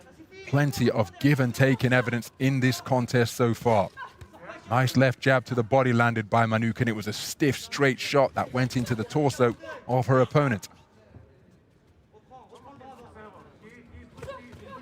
Nice double jab. We haven't seen that shot in evidence too much in this contest, or indeed throughout the tournament. We've seen plenty of single jabs, but the double jab can be such a disruptive, effective weapon.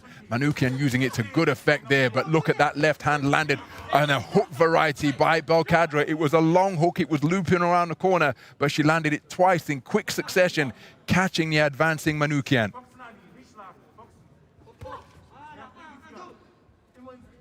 So Manukyan looking for her own left hand once again, making BELKHADRA made Manukyan fall short as the boxers at range.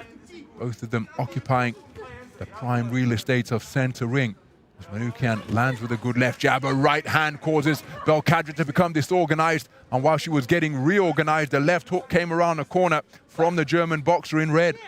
Good portion of the round for Manukyan, but BELKHADRA, well, she'll be aware of that, and she looks to get her own get back. As Roy Jones, the Olympic silver medalist from Seoul '88, was so fond of saying during the course of his glittering professional career. Got to get him some get back.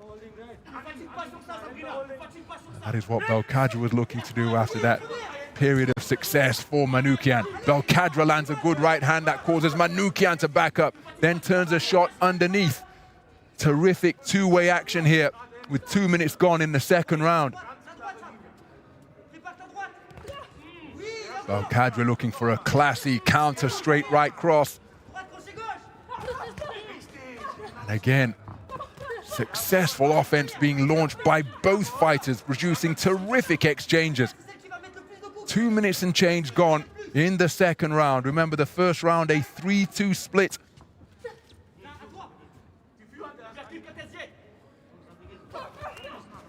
BELKHADRA looking for that uppercut underneath, but just couldn't find the range.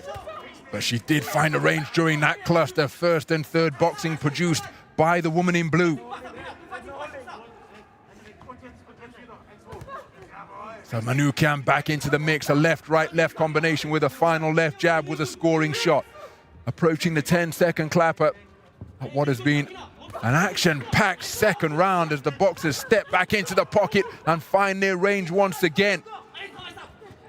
Eye-catching shots landed by Manukyan. The binding on her right glove threatening to come loose. That's going to have to be adjusted in the corner.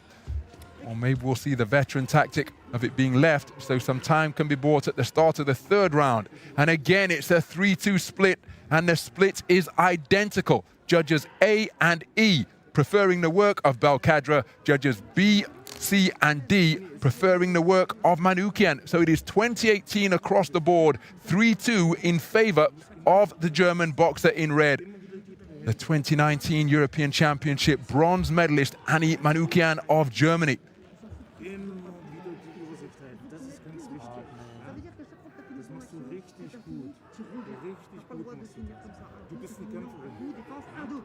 Aber du bist so eine Boxerin, hast du verstanden? 1, 2, 3. Immer eine Flinte vorne weg und dann mal eine Seconds out, please. Den Kampf ziehst du. Round 3. So into the third and final round, and a contest that is very much in the balance, but remember it's a 2-round split.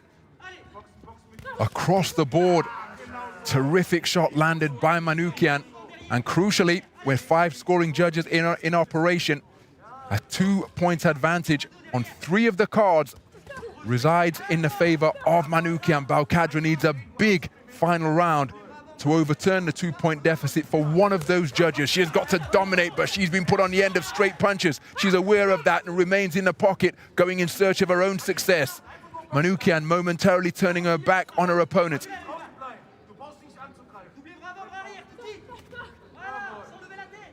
So BELKHADRA not finding the range. She was put on the end of a left jab just a few moments ago, but there she most certainly did crash home a single shot success. BELKHADRA. Exchange of jabs followed by backhands.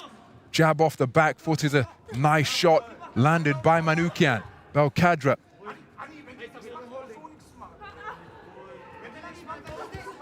Put on the end of a right cross there, the woman in blue. Now who can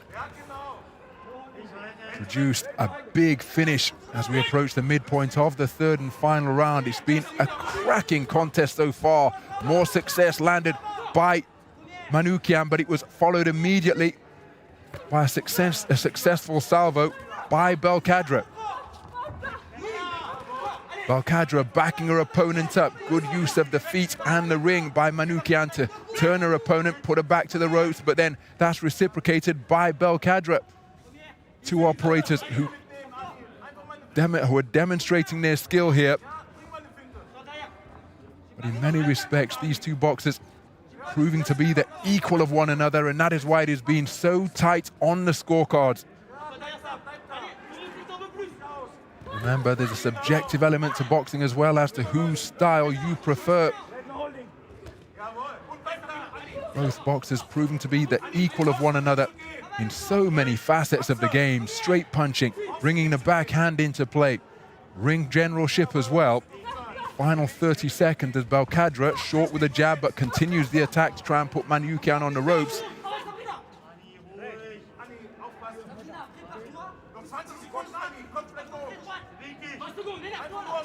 So, closing seconds of the third and final round. And this has been, in many respects, a repeat of what we've witnessed in rounds 1 and 2. Nice shots turned underneath by BELKHADRA, but I don't think it's going to be enough for her to overturn the deficit and book her place in the lightweight quarterfinal. But make no mistake, these 2 boxers combining to produce an absolutely magnificent contest.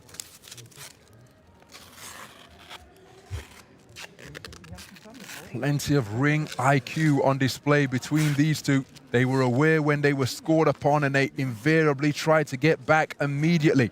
Terrific straight punching from Manukyan.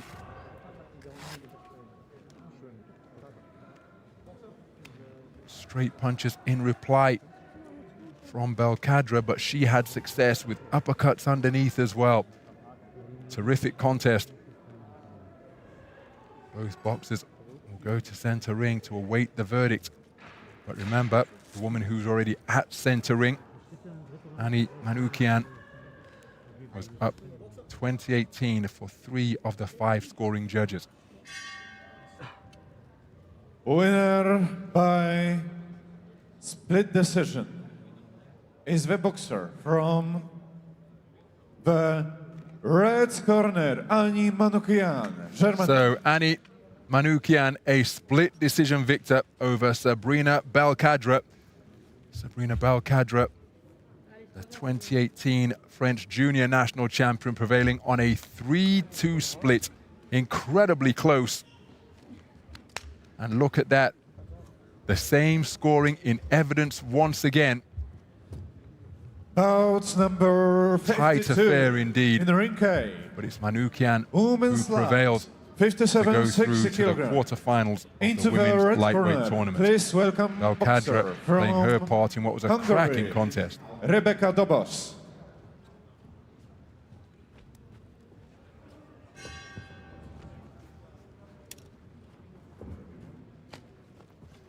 So we remain in the women's 60 kilogram lightweight And she's division. opponent Boxers in from the blue Hungary corner. and Uzbekistan will contest our next bout. TUGSJARGAL, Uzbekistan. Judge assignment. Judge 1, Taipei. 2, Argentina. 3, Czech Republic. 4, Bosnia and Herzegovina.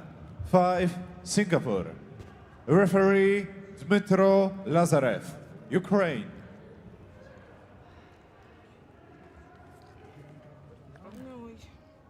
So the judges scoring this one from Chinese Taipei, Argentina, Czech Republic, Bosnia-Herzegovina and Singapore. The 10-point must system in effect here at Kielce 2021.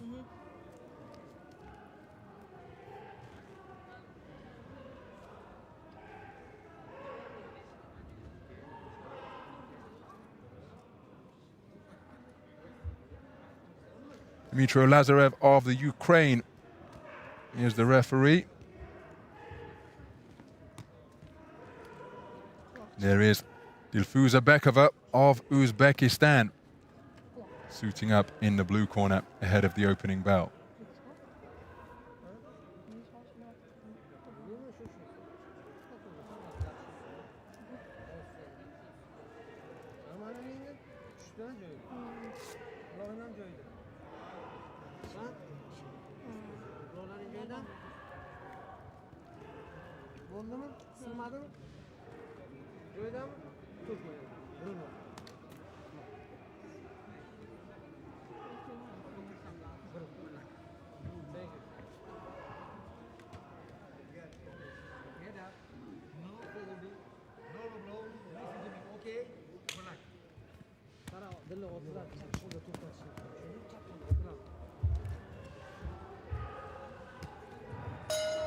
Round 1.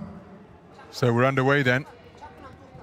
Women's 60 kilogram lightweight action between boxers from Hungary and Uzbekistan. The woman wearing red is Rebeka DOBOS, 18 years of age, reigning national champion of Hungary. Took a European junior bronze medal in 2019. Her opponent is TUGSJARGAL of Uzbekistan.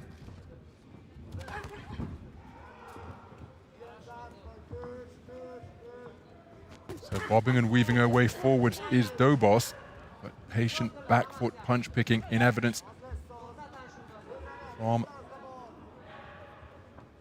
TUGSJARGAL, 18 years of age. Comes to the boxing ring as a national championship silver medalist from the Uzbek national championships that were held last year. Well, DOBOS looking to crowd her opponents on the ropes.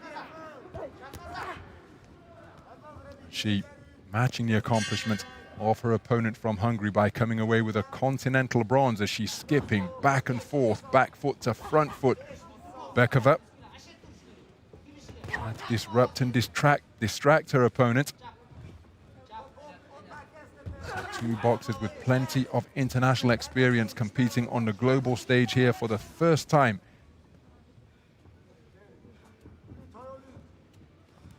Kielce 2021. Nice left jab landed by Bekova.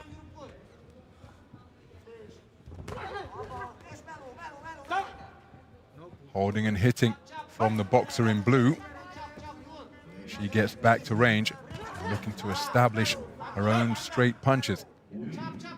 She's the slightly taller of the two. You can see it seems to be her preference to be on the back foot if the opening 2 minutes are anything to go by thus far. DOBOS on the front foot, closing the distance, looking to walk down her opponent. But standing her ground now and landing with a cuffing right hand, which may have been with the inside of the glove to render it a slap, was Bekova. Nice use of the feet from Bekova, just to cause DOBOS to fall short, but that meant that Bekova wasn't in range either. So no successful offense landed by either boxer.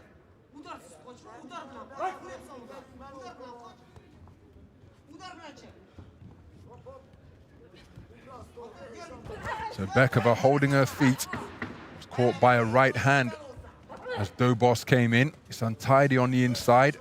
DOBOS trying to work away. The 10-second clapper has sounded.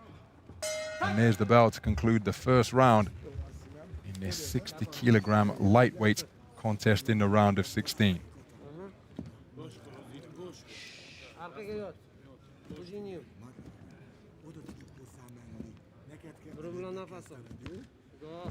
And it is Bekova who has taken it across the board, 10-9 from all 5 of the scoring judges, as we take a look at some of the action from that opening round.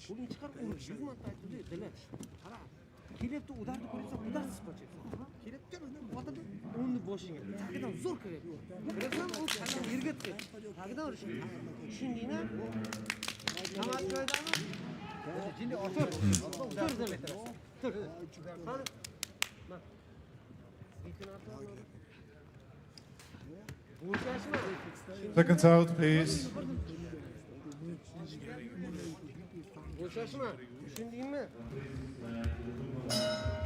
Round 2. Into the second round we go then. They'll choose up Bekova, starting with a good left jab. After sweeping the open round unanimously, DOBOS and her team will be aware of that, and that's why she's come out with greater urgency. But she's been met and indeed matched and raised, because Bekova landing with some terrific punches, uppercuts underneath, jolting the head backwards of DOBOS. And her aggression being neutralized by some terrific pot shot punch picking from the boxer in blue. That's a good single right hand, and then the same shot again as Bekova's back touched the ropes. DOBOS with a double right hand success, rolling her way into punching range, waiting for it with hands that are ready to strike from her belt line is Bekova. And then Bekova with a rear forward foray.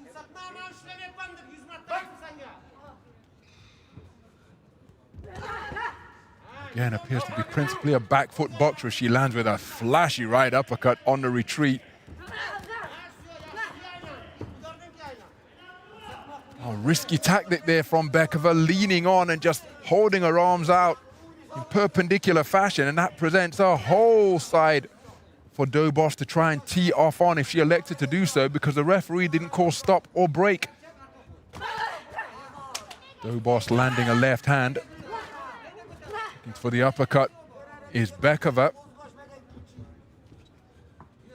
So Bekova again employing good movement of the legs, just skittering around the perimeter of the boxing ring.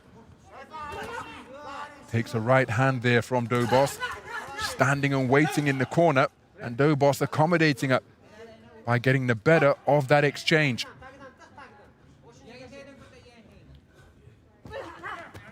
Nice left hand catapulting off the ropes, landed by Bekova, looped around the corner and around the outside of the right hand of DOBOS. The referee's warning Bekova with the call of no holding. And while she wasn't holding, DOBOS was looking to score with her own offense. Because again, she held her arms out perpendicular fashion. Bekova backing off and then re-entering the pocket once again. That's a beautiful right uppercut turned underneath by Bekova. The chin of DOBOS was wide open and Bekova found it with that right hand at close range. Bekova continuing to try to bob and weave away on the inside, but she's made to pay the price with a left jab and then a left-right combination on the bell. Very good start and conclusion to the round by Dilfuza Bekova of Uzbekistan wearing blue.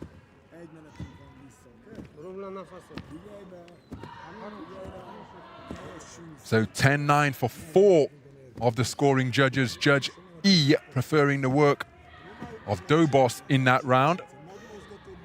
So it's 19-19 for that particular observer, 20-18 in favor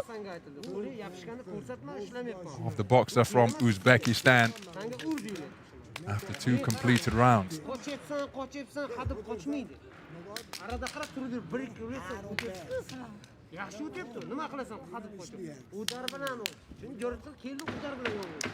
Seconds out, please.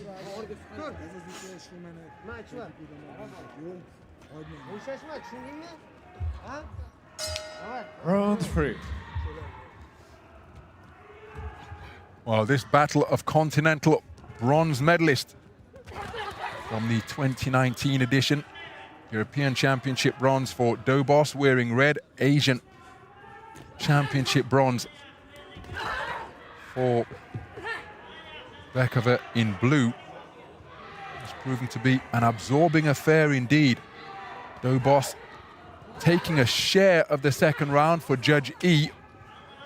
The other 4 judges have scored both of the completed rounds in favor of Bekova, who's produced some really eye-catching punches.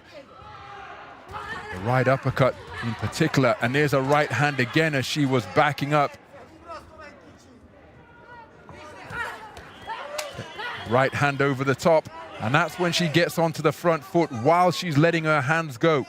Generally, she's the boxer on the back foot, seemingly trying to set traps to draw in her opponent just like that, but then once she starts to let her hands go and those punches are flowing in clusters, she's able to walk forwards at the same time and sustain the pressure in bursts. But it's Bekova who needs a big final round. It's DOBOS who needs a big final round as Bekova lands another good right hand.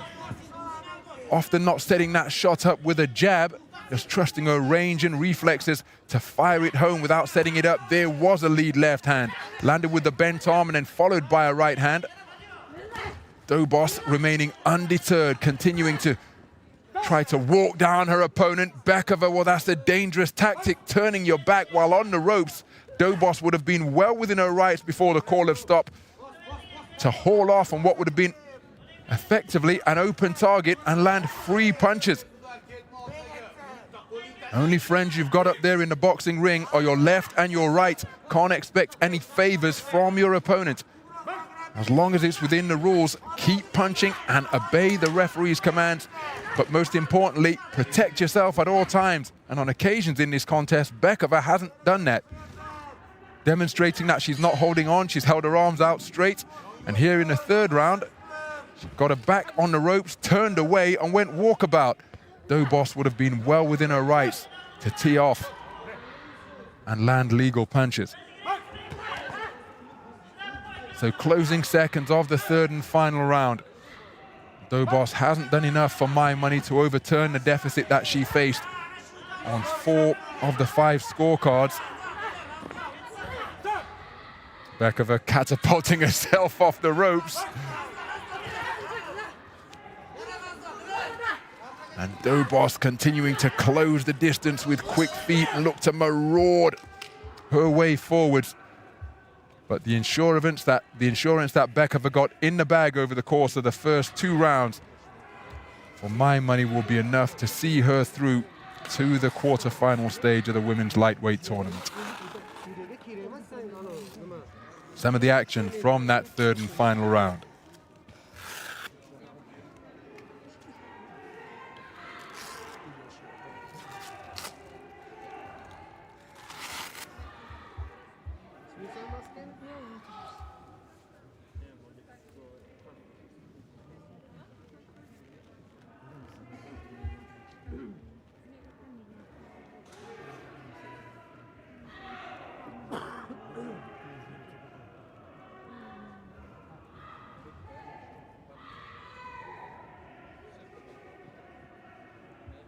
Ladies and gentlemen, the winner of this bout by unanimous decision is the boxer from the blue corner, Bekova Dilfuza. And here's confirmation of a points victory for Dilfuza Bekova. 5-0 unanimous points decision verdict in her favor, 28-29 across the board. A fair indication as to just how competitive it was. You see DOBOS taking the final round for 4 of the 5 scoring judges. Just 1 point in it, all 5 favoring the work of the boxer from Uzbekistan. DOBOS playing her part in a really absorbing contest, but it's Bekova who goes through to the quarterfinals of the women's lightweight tournament.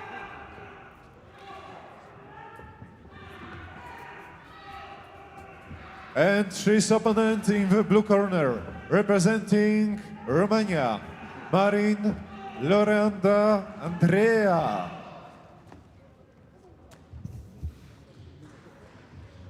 Judge assignment, Judge 1, Hungary, 2, Italy, 3, Scotland, 4, Croatia, 5, Malaysia. Referee, Bakitsan Bekpepenov, Kazakhstan.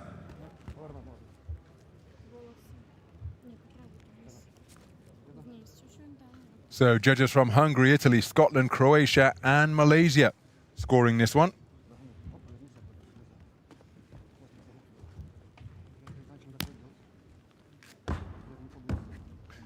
And this contest will see boxers from Ukraine and Romania facing off for a place in the last 16, in the last 8. This is the last 16 stage. So a place at the quarterfinals is the prize that awaits the victor. Referee from Kazakhstan.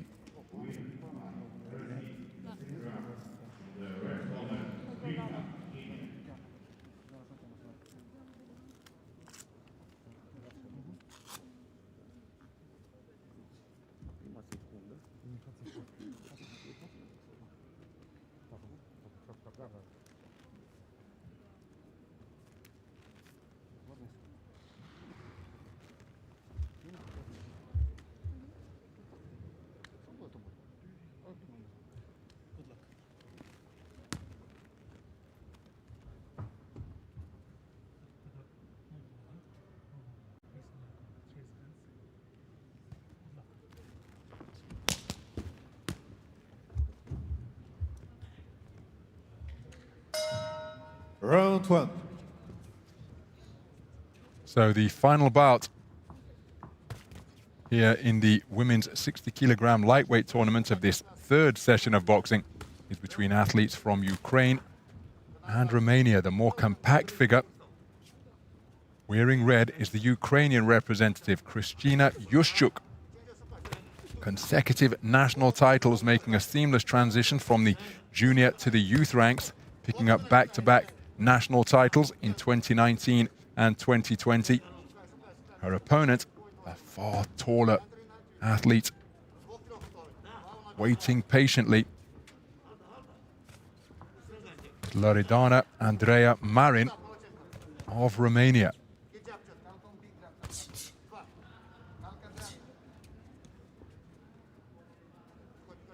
So again, the puzzle clear that YUSHCHUK has got to try and figure out that she's put on the end of a right cross there, and that is it. Epitomized. How does she get inside the longer reach of the boxer in blue without paying a heavy price? Can she employ a double jab? Can she employ good head movement to enjoy the straight shots that are invariably going to be snaked out in her direction? And Marin looking as though she's finding the range here, but she's put on the end of quick fire lefts from YUSHCHUK. Again, the shorter boxer finding the range with her own left jab, courtesy of quick feet to get her into range. Right hand around the corner was just a little bit long from YUSHCHUK. Marin looking for that right hand once again, but it was blocked effectively by the left glove of the Ukrainian boxer. But look at the left jab success for YUSHCHUK. The jab so often about timing, but there, that was a long left hand, timed beautifully by the taller boxer Marin. Roughhouse tactics employed by YUSHCHUK, tossing Marin to the canvas, pounding her gloves together as she's keen to get back into the mix, back into the fray. Left jab is an effective shot, and that really, Marin, you suspect, could use that like a trip hammer, just to frustrate the efforts of YUSHCHUK as she tries to get into range. Because when she didn't keep that left hand out in front of her, like she's doing through this portion of the round, Maryna then brings a right cross behind it, followed by a left jab. But when she didn't do that, well, it was YUSHCHUK who had success with her own left jab, despite being the shorter of the two boxers. YUSHCHUK threw with a straight shot just a few moments ago, followed by a right hand. But look at that for a beautiful corkscrew left hand from Marin. Marin content to concede ground and allow YUSHCHUK to get almost inside her jersey.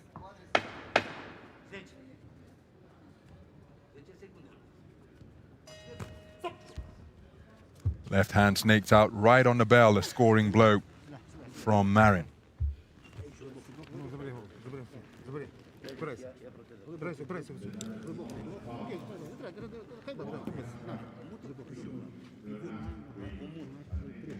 So Marin taking it 10-8 for two of the judges, but a clean sweep of the opening round in favor of the Romanian boxer. Some of the action from the first round. YUSHCHUK had her moments, but when she let her hands go and was concentrated, it was Marin who was in control. Seconds out, please.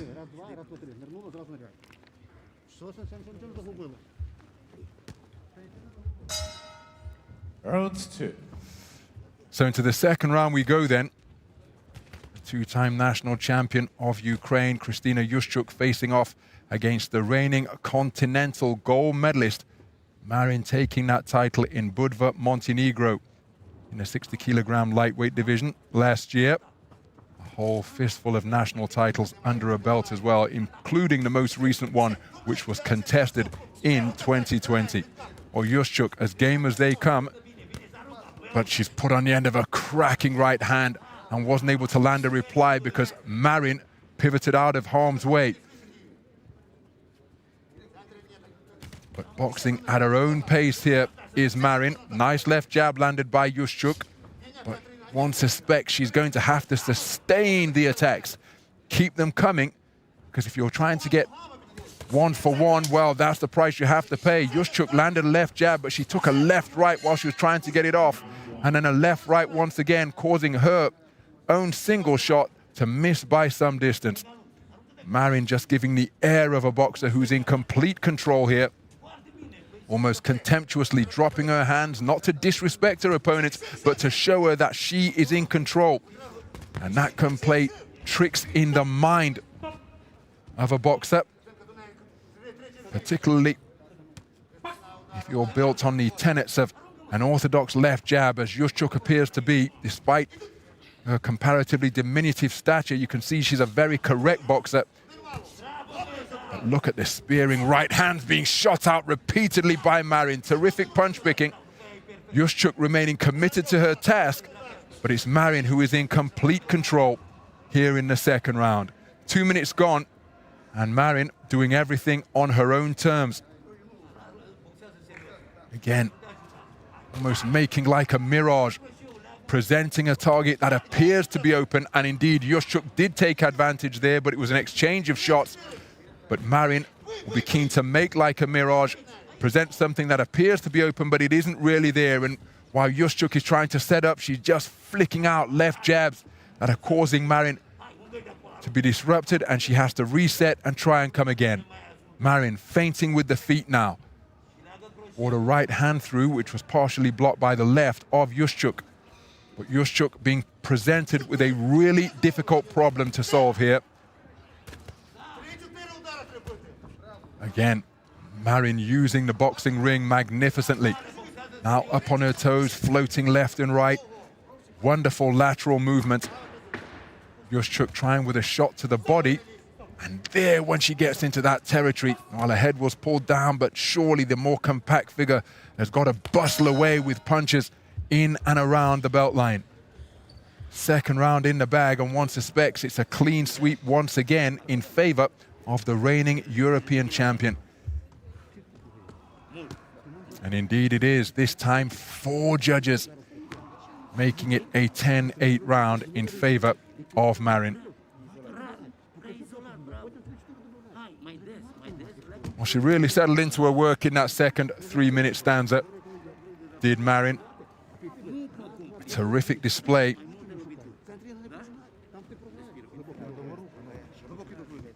Despite the commitment being demonstrated by Kristina YUSHCHUK, it wasn't enough to overturn. A wonderful ring craft being exhibited. 2 right hands down the pipe, shaking it out before spearing it home. Seconds out, please.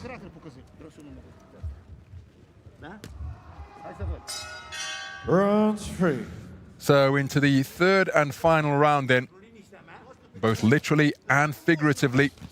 Kristina YUSHCHUK, the boxer wearing red from Ukraine, is facing a tall order here because she has got to overturn a monumental deficit. 4 of the 5 scoring judges made it 10-8. Remember, in AIBA boxing, that suggests it was a clear round. 10-9 used to score a close round, 10-7 total domination.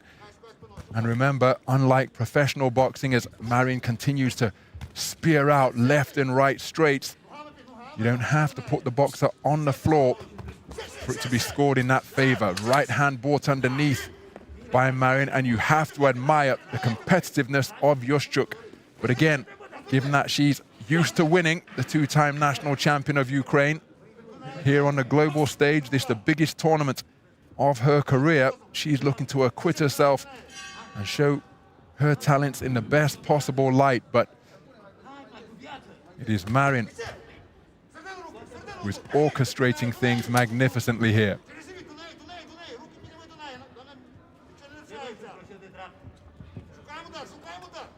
Again, YUSHCHUK, while she was made to change direction and then put on the end of a stiff left jab that backed her up. Terrific work from Maryna. And YUSHCHUK with a little bit of success of her own, but it is sporadic compared to the consistent punch-picking prowess being demonstrated by Maryna. YUSHCHUK has really got to try and end this contest inside the distance. But again, when you're being fed a left hand like that in repeated fashion, that gives you an idea as to just how difficult a task it is. But YUSHCHUK is remaining committed to it. She lands a left hand, which brings louder exhortations from her corner. Just to the right of our commentary position here at the Hala Legionov.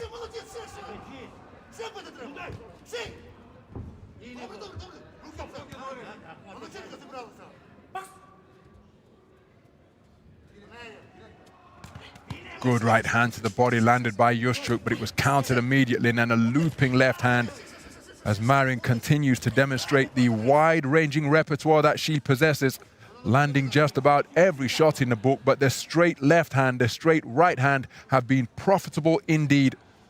As Maryna, again, almost on cue, spears out the right hand. She shakes it out, locking and loading. Just waiting for the launch now. This time it came behind a left jab.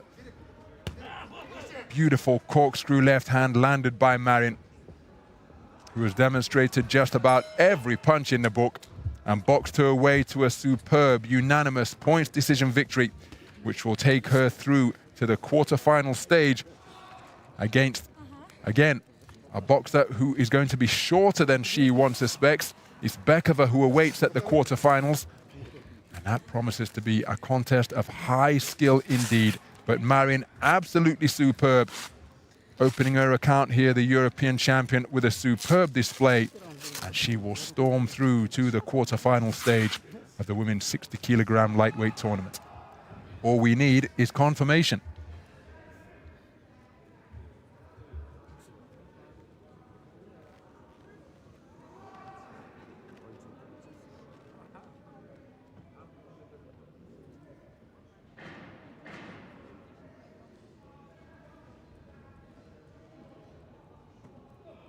Ladies and gentlemen, the winner of this bout by unanimous decision is the boxer from the blue corner, Nomin-Erdene Andrea, Romania. Well, there is confirmation of a unanimous points decision victory, and just look at the margins on the scorecard. Complete domination demonstrated by Loredana Andrea Marin, the reigning European champion, in complete control from opening bell to last. And she goes through to the quarter-final stage with a boxer from Uzbekistan, DOBOS awaits. That contest scheduled for the evening session on the 18th of April. What confidence Marin will take into that last eight affair. Men's light fly, 46-49 kilogram. Into the red corner, please welcome boxer from Italy, Dinotto Salvatore.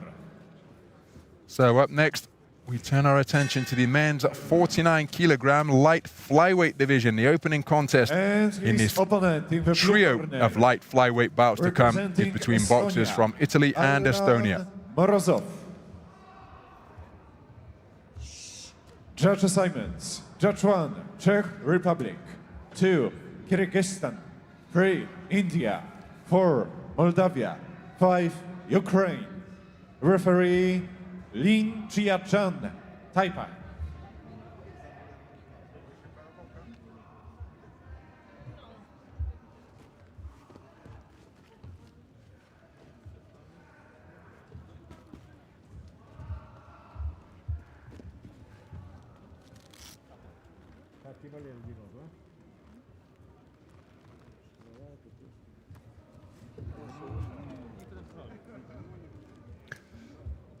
So the judges scoring this one are from Czech Republic, Kyrgyzstan, India, Moldova and Ukraine.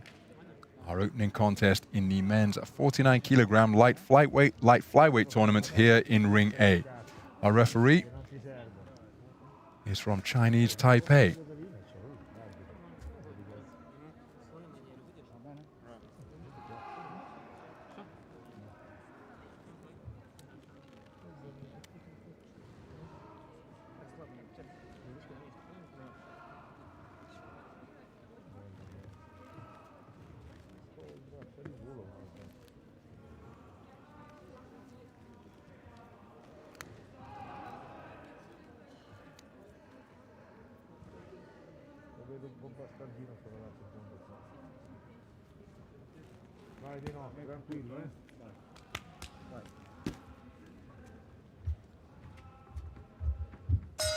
Round 1.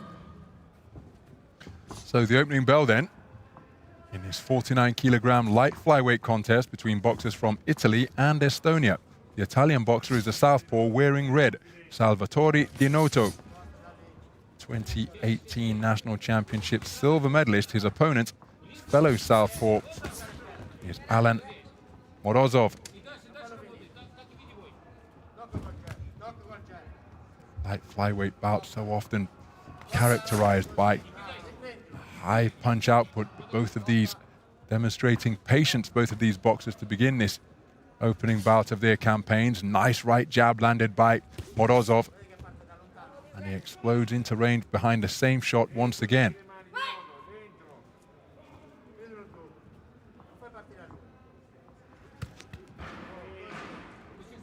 So Dinotto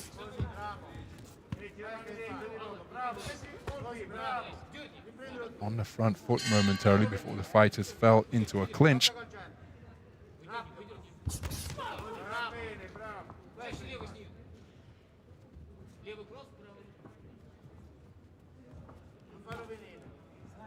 Plenty of patience being exhibited by both boxers here.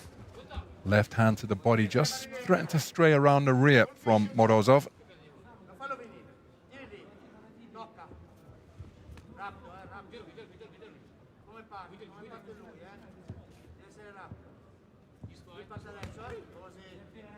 Short with the attempted 1-2 was Dinotto, as he was with the follow-up. Neither boxer really finding their range with any consistency.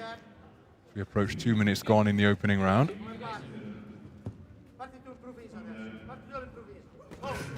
Good right hand landed by Dinotto.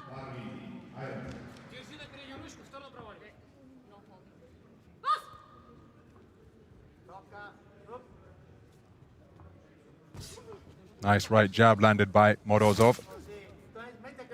But again, neither man looking to work away at short range.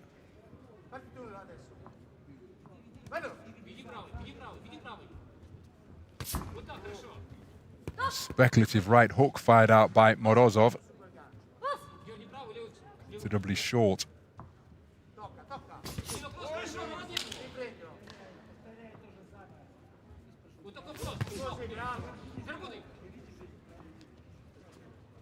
He's winging in big punches, is Morozov, but not looking to set them up with the jab. Denoto trying to establish that lead shot there. There's a good left hand to the body, and he turned it into a left cross to the head, did Morozov. Two solid punches landed inside the closing 10 seconds of the first round.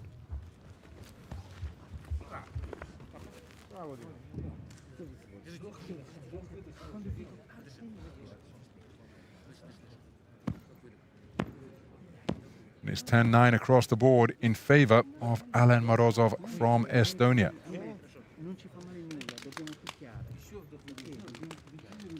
Some of the action from that opening round.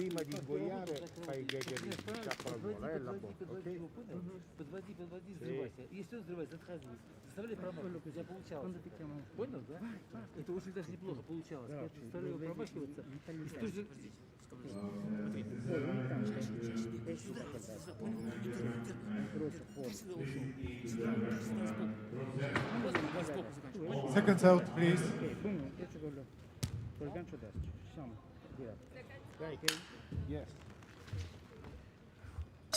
Rounds 2. Into the second round then. Morozov sweeping the opening round. 10-9 for all 5 scoring judges.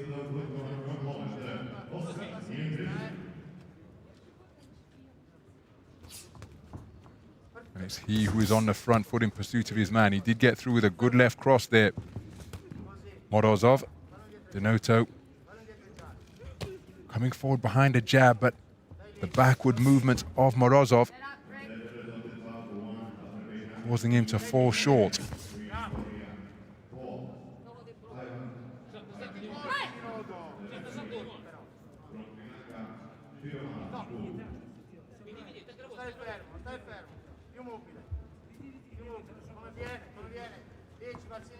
While Denoto, using the space of the ring, takes a hard left hand to the body from Morozov.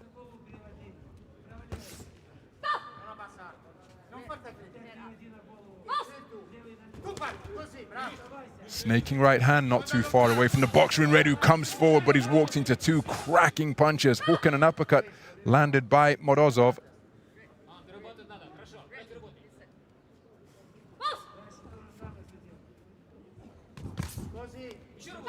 Targets the body once again. Now, really, that's not Denoto's call. To call for timeout. Clearly was a low blow. You have to wait for the intervention of the referee. Can, of course, take a knee. And a standing 8 count will be issued, and then give him time to recover if it's deemed to be a low blow. Warning will be issued in direction of the boxer who has committed the foul.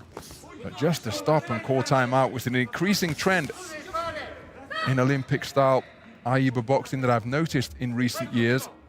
Not sure that's within the boxer's wherewithal to call for time to you can draw the referee's attention to it, but as the mantra says, you have to protect yourself at all times. Terrific shot landed by Denoto.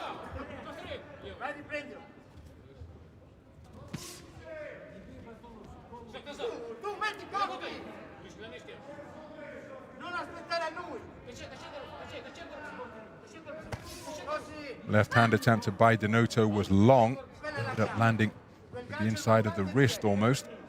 The closing seconds of the second round. Left hand landed as the 2 boxers come together once again. That's a beautiful right hand, perhaps the best shot of the entire contest landed by Denoto. Right hook catching the boxer in blue as he was coming forward.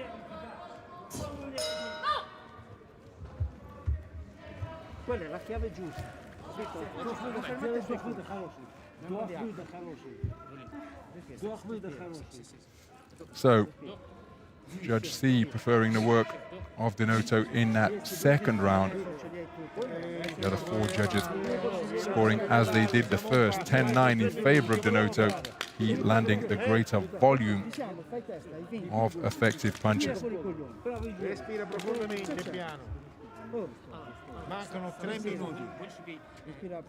Oh, mancano 3 minuti. Che siamo venuti a fare qua? Tira fuori tutto. Adesso Tutta la vita che c'è dentro. ci siamo tutti. La chiave è quella lì. Sgancio, montante e diretto. Ok? Seconds out, please. Tutto. Vai. Vai. Round 3.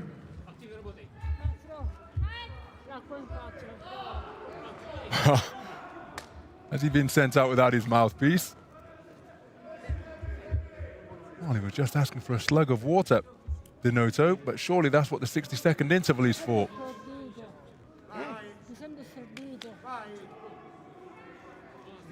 Well, that is a lengthy interlude. And again, Denoto taking matters into his own hand. The time, seconds out was called, the bell sounded, but Denoto decided he wanted to have a little bit more of a chat, get some more instruction, get a shot of water, and then ask a few questions while his face was being wiped. And now we're going to have a warning issued against Denoto, not keeping his head up. So Denoto's problems mounting by the second here, trailing 20-18 for 4 of the 5 scoring judges. After 2 completed rounds, he was tardy, exiting his corner to begin round number 3, and now he's being hit with a warning for dipping his head repeatedly. And Morozov, encouraged by that. Again, I'm not quite sure. Was there a command of stop here? There's no crowd in attendance. I didn't hear it from the referee, but perhaps there was a command issued up there in the boxing ring. Nice left hand landed by Morozov.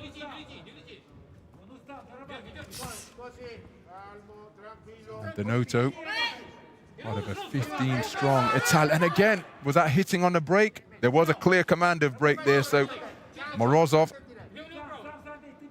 the guilty party. Oh, that's a beautiful left hand, completely swiveling the head of Denoto, and then he takes a hard left hand to the body from Morozov.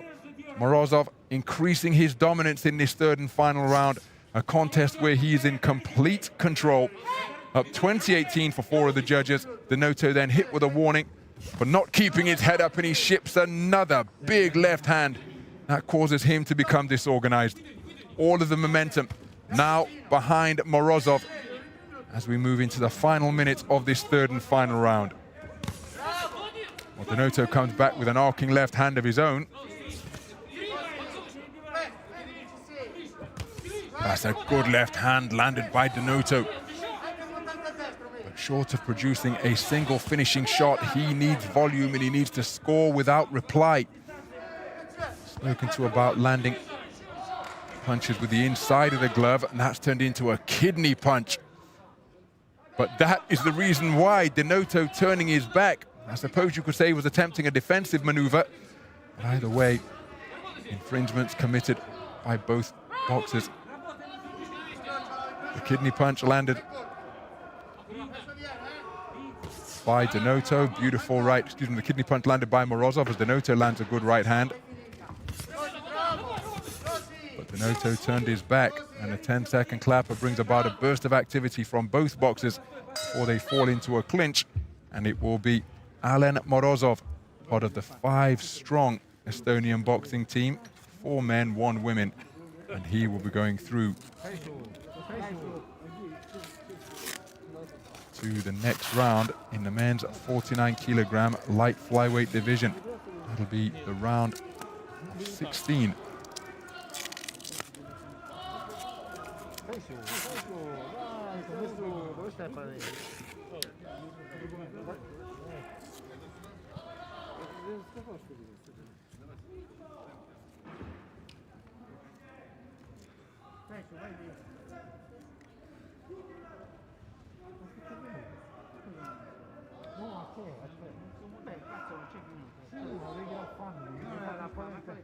Ladies and gentlemen, the winner of this bout by unanimous decision is the boxer from the blue corner, Alan Morozov, Estonia.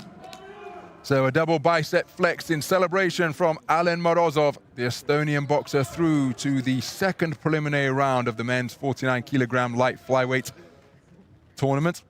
See, he did it in dominant fashion, a warning issued against Denoto as well. But a very good display indeed by Alan Morozov. Salvatore Denoto eliminated in the first preliminary round Bout of the light number flyweight 55 tournament. in ring K. Men's light fly, 46-49 kilogram. Into the red corner, please welcome boxer from Cuba, Barrera Aura Islam. So we remain in the 49-kilogram light flyweight division. And his opponent in the blue corner, representing Turkey, Sinar Mehmetan.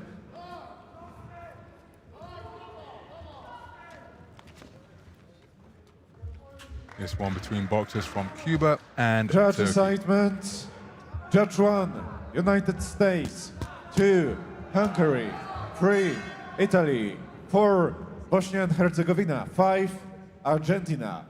Referee, Vadival Anargarnigarthatan, Singapore. So there are the scoring judges. United States, Hungary, Italy, Bosnia, Herzegovina, and Argentina are the nations from where the 5 judges hail.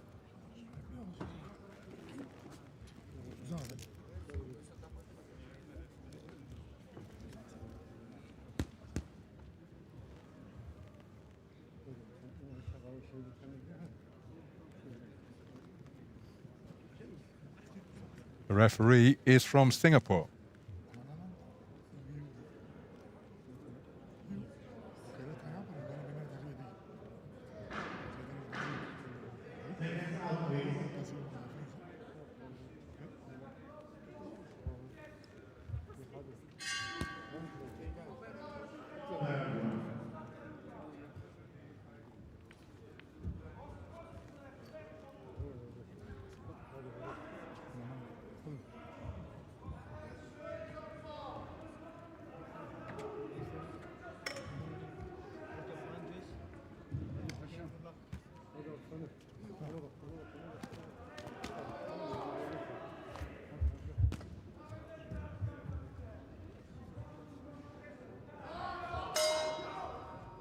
Round 1.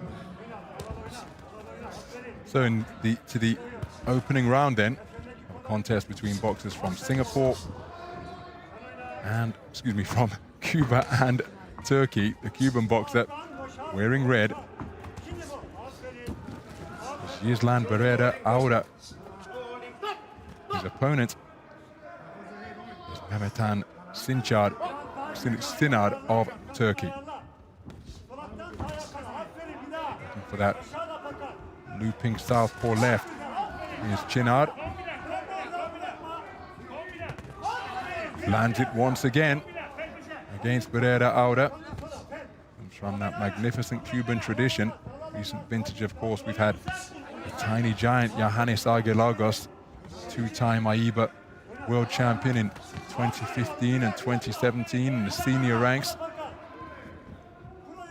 In and around that weight class, the Cuban's so effective. This is the first international event for Barrera Aura. He's got his hands full here against his tall opponent, Chinar. For a straight right hand to the body was Barrera Aura, but short of the range.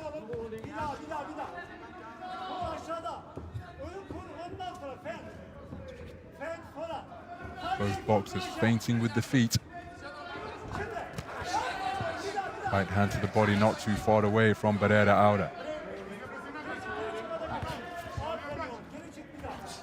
Well, nice left hook landed out of that southpaw stance by the boxer in blue.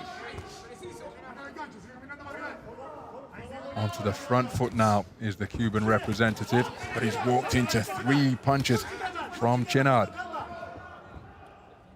Well, again, and well within his rights. Again, that's what I was talking about, asking for time from the referee. Protect yourself at all times, and this is exactly what we referred to.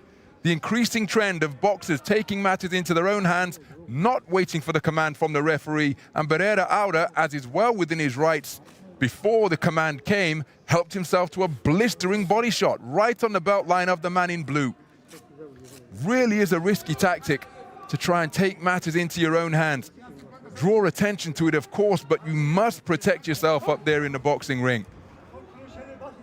Pereira did let a few punches go after the command of stop, but that has shifted the momentum in his favor here, because on the resumption it is he who has landed a good left hand, dropping down effectively with the right hand to the body once again.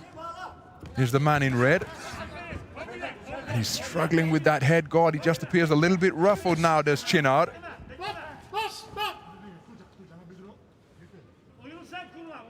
Rough house tactics being employed by the Cuban boxer in red. Good work to the body once again by Pereira.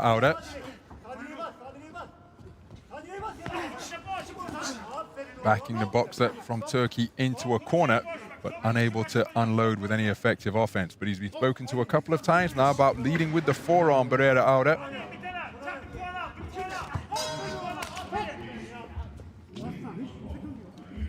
First round in the book. And for my money, there was a distinct change in momentum there.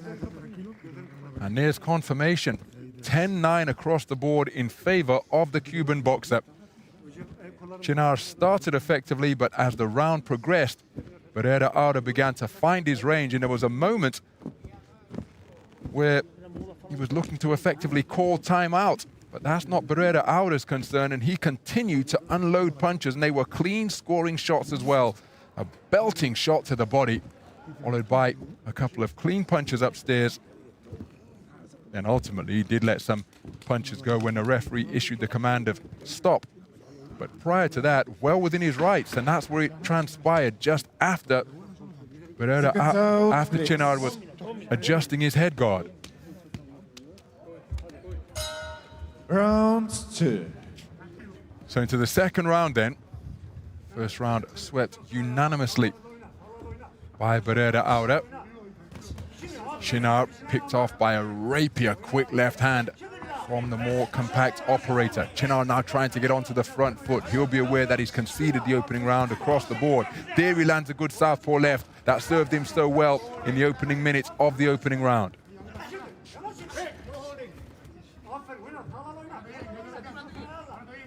So Chinard looking to get onto the front foot.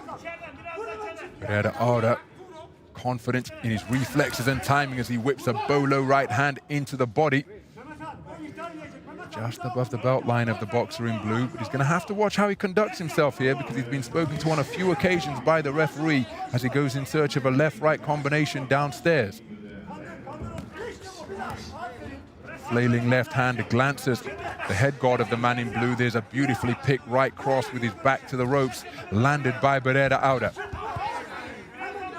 Good punch picking in the pocket, landed by the man in red. Nice defensive maneuvers to sway from the waist and cause the shot from Chinard to fall short. Good work to the body once again. Body punching, an art in itself, and Pereira is demonstrating that art magnificently here in this contest. Good variety of punches to the body, now bringing in right hand leads around the corner. Chinard getting back to punching range, but he's unable to take or make use of his attributes of greater range and reach.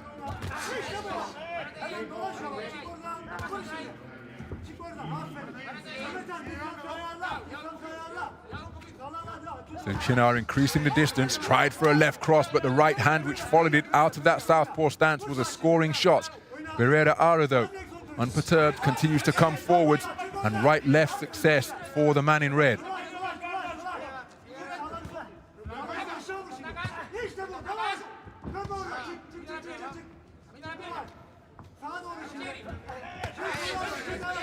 So this closing minute of the second round.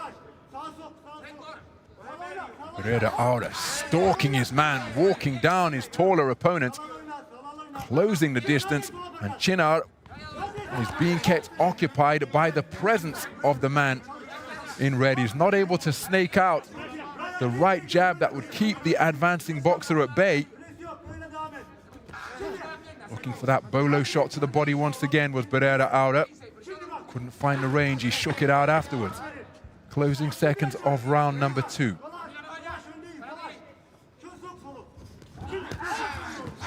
Right hand success landed repeatedly by Beata.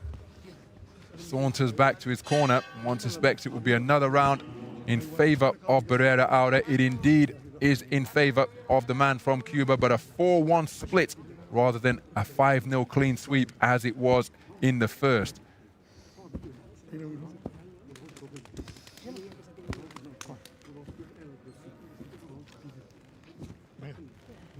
Some of the action from that second round.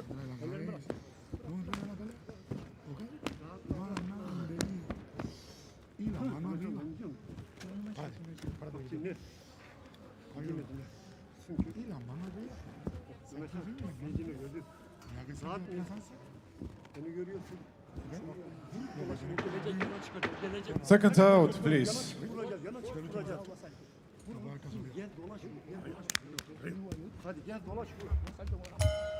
Round 3. Into the third and final round then. It is all square for Judge D, 19 points apiece, because that observer favored the work of Çınar from Turkey in the second round. All of the other judges scoring in favor of Beata in rounds 1 and 2. Beautiful counter right hand landed by the Cuban boxer wearing red. And again, a good illustration of how the shorter boxer can use timing to score with a lead left hand despite being in possession of shorter arms. Switch to southpaw from Beata, changing his feet, looking to put on a bit of a show here in the third and final round and assert his dominance. Now he's back to the orthodox stance. Çınar just hasn't been able to get to grips with this multifaceted Cuban boxer. Demonstrated that he can operate in so many ways. On the front foot as a stalker, up on his toes as a boxer. Now using the space of the ring by engaging reverse gear.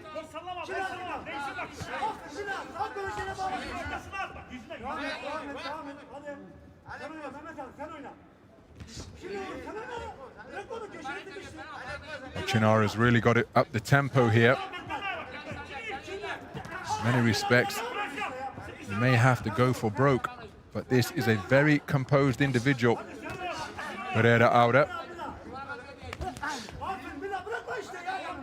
Çınar having difficulty closing the distance and getting into his own punching range, because look at how he's able to expand and contract the boxing ring just as he chooses. Beata whips in that right hand to the body once again, and then hitting on the break against the rules from Beata.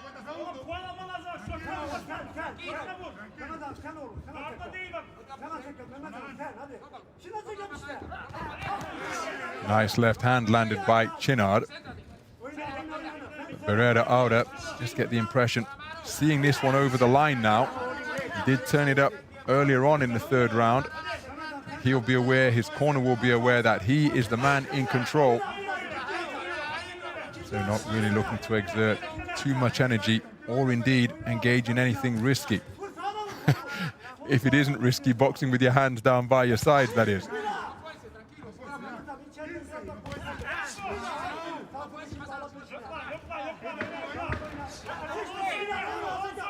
So Çınar unable to produce the inside the distance finish that he needed, given the way the first 2 rounds had elapsed.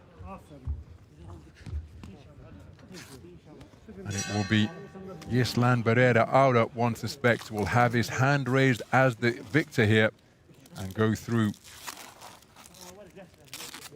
the next round of the 49-kilogram light flyweight tournament.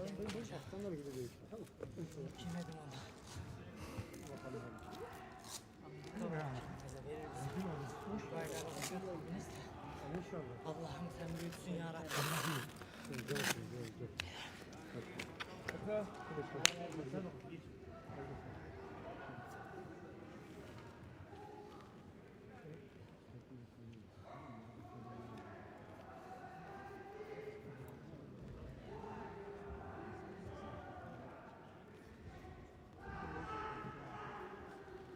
Ladies and gentlemen, the winner of this bout by split decision is the boxer from the red corner, Yisan Barrera Aura, Cuba. So Yislan Barrera Aura, a split decision victor.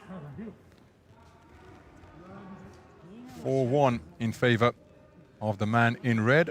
The judge from Bosnia-Herzegovina clearly scoring rounds 2 and 3 in favor of Chinar. But the right man has won, and it's Yislan Barrera Aura, who's established himself as a contender for a podium place on the evidence of his performance here in his opening contest. 4 of the 5 scoring judges scoring the final round in favor of Chinar. 29-28 for those 5 judges. In ring K, Sean Rees from the United States of America scoring all 3 rounds in favor of Barrera Aura, and it's he who into goes the red through corner, Chinar please eliminated welcome boxer from in the preliminary round. Kyrgyzstan, Khodziev Anhavazan.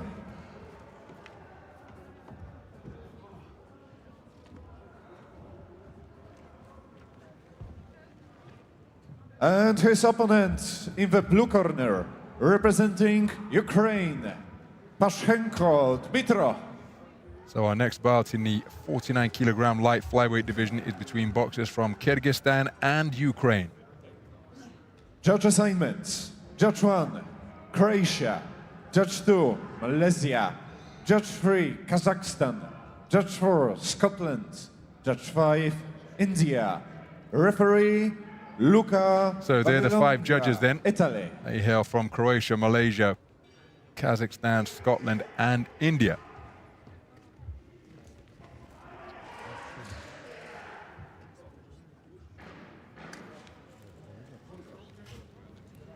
And Vajan Khodziev of Kyrgyzstan getting strapped up over in the red corner. His opponent Dmitry Pashchenko of Ukraine undergoing the same process in the blue corner. Luca Vadalonga of Italy is the referee.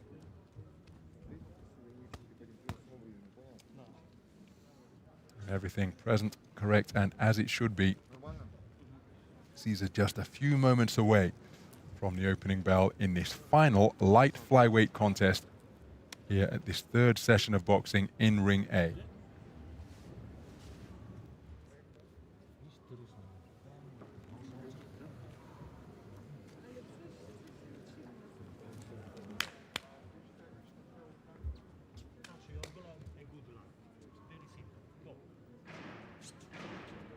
Seconds out, please. Round 1. So we're underway then. Boxers from Kyrgyzstan and Ukraine contesting this contest. And Vajan Khodziev, part of a 9-man Kyrgyzstan boxing team. His opponent, Dmitry Pashchenko, part of a 19-strong Ukrainian contingent.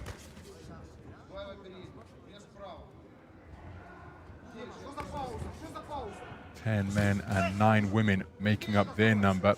And Pashchenko settling into his punch picking immediately. He's the taller of the 2 boxers and he's using those attributes to good effect. But there he takes an arcing right hand around the corner from the quick-footed Khodziev. Whipping left hand to the body is an ambitious, flashy shot landed by Khodziev. Skipping in front of his man, switching his feet between orthodox and southpaw. And again, gets inside the range of Pashchenko, who started so effectively, keeping his man on the end of straight punches. Khodziev managing to sneak his way inside behind his fluid movement, lands with a thudding right hand, but I think it was rather a slap landed with the inside of the glove.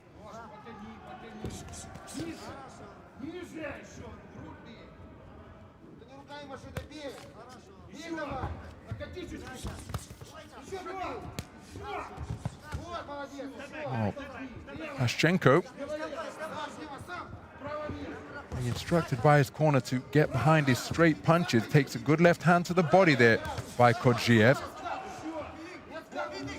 Plenty of dynamism in evidence from both boxers as Kodziev continues to go down to the body, met by a left jab on that trip downstairs, then lands a looping left hand around the corner, does the flashy Kodziev. Again, he really is a bundle of movement, lands a good right hand, but he takes a right hand and then a right left in return as he continues to skip in front of his man, but Pashchenko landing with effective singles with that lead left hand. Single left scored once again by Kodziev, seemingly out of range, but closing the distance effectively and efficiently to land with that shot. Switches to orthodox once again. Right hand over the top is a scoring shot. Pashchenko spinning off. This type of distance is the preferred territory of the shorter boxer.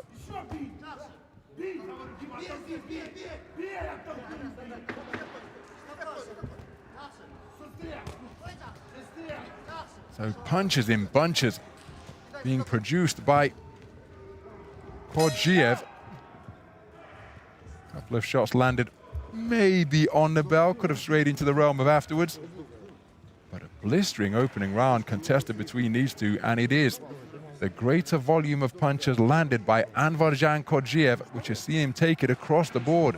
10-9 for all of the judges, and there's an example of his superb punch picking. Dancing into range with quick feet, changing his stance, and landing terrific punches from both hands.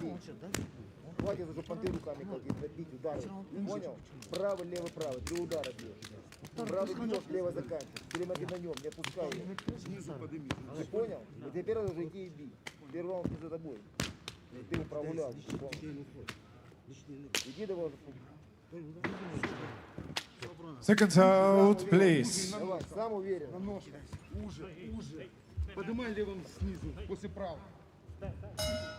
Round 2. Into the second round then. And a blistering start out of the blocks from Kodziev once again. Now Pashchenko trying to stand his ground.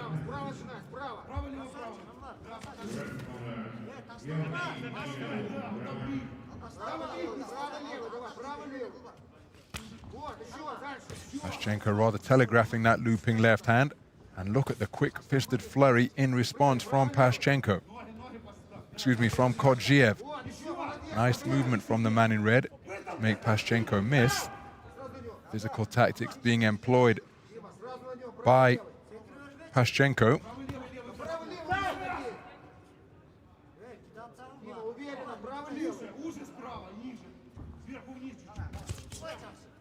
Nice right hand landed once again by the boxer in red.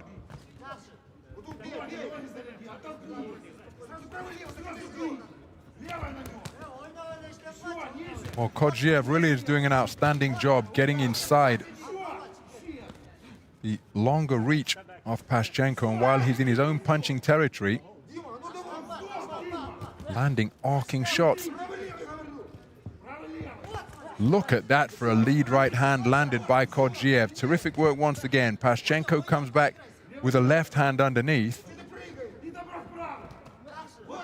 Well, he put his hands down by his side and evaded the first cluster of punches, but in the second wave of attack, Kodziev was picked off. He's got a habit or a tendency to drop his hands to show that he's not holding when he's in the pocket, but the referee's not issuing the command of stop or break. And so could well find himself getting picked off as he continues to put his hands behind his back to show that he's not doing anything. And he gets into close range. Good left hand to the body, did stray low, the referee on it immediately. Terrific right hand over the top, followed by a left from Kodziev. He's then tagged with a straight. And he's making for a frenetic exchange with just under a minute to go in the second round.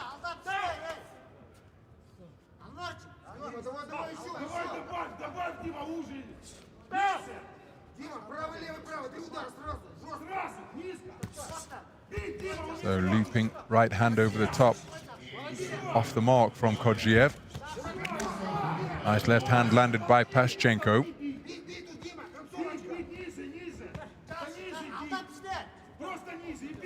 Both boxers showing good defensive instincts to weave out of the way of punches, but there it is once again, hands down by his side in at close range. But look at that for a 1-2 success of 2 solid shots, followed by a couple more by Kodjiev. Very good opening round of boxing. Both men very busy, but one suspects it's going to be scored in favor of Kodjiev once again. What say the 5 scoring judges here at ringside? A 4-1 split this time. So for judges A, C, and A, B, C, and E, Kodjiev is up 2 points, 20 points to 18, having taken both of the completed rounds. Judge D from Scotland scoring the second round in favor of Pashchenko.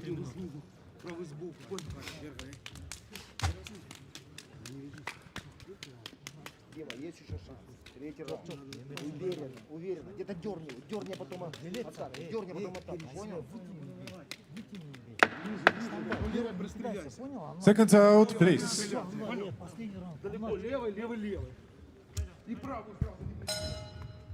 Round 3.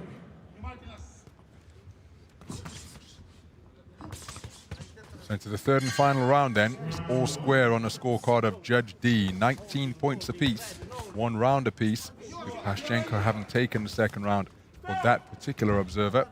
For the other 4 judges, it's a 20 points to 18 lead, a 2 points advantage for Kodjiev from Kyrgyzstan in red.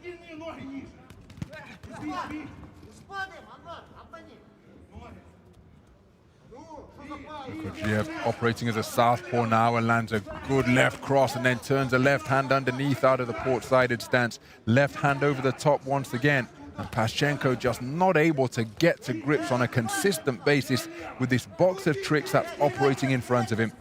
Kodjiev very flashy, very unorthodox, and he's proving difficult to pin down. Nice left hand. Right on the money after the right hand went long.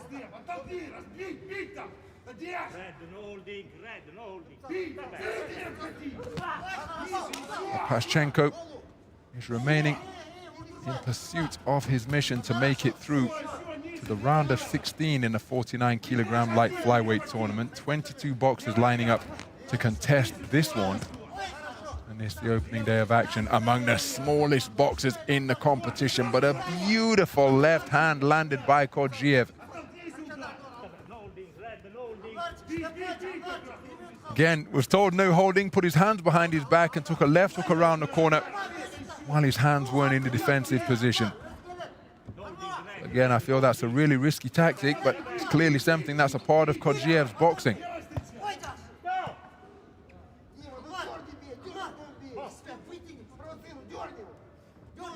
Kodjiev stealing a glance to his corner just to get some instruction inside the final minutes of this final round. Nice left hand landed by Pashchenko. And again, look at the volume with which Kodjiev is able to let his hands go.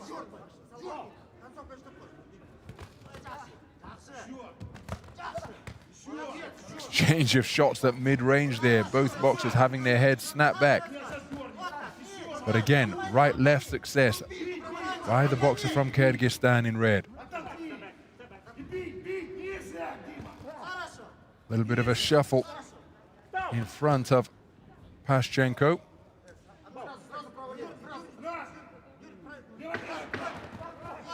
Closing seconds of the third and final round. Pashchenko looking to get busy once again. Excuse me, Kodjiev looking to get busy, but it's Pashchenko who enjoyed success in the closing stages of the third round. But that, for my money, is not going to be enough to overturn the bustling boxing produced by Anvarjan Kodjiev. One suspects that it will be he who will be declared the victor here. Very good display indeed from a very busy little operator.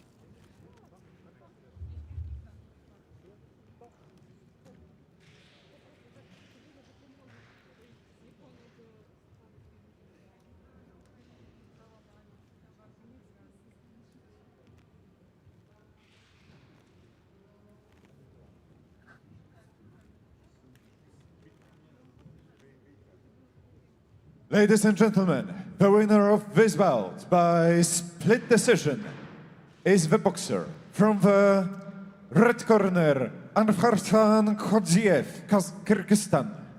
And here's confirmation of a 4-1 split decision victory in favor of Anvartan Khodziev. 30-27 for judges A, B, and C.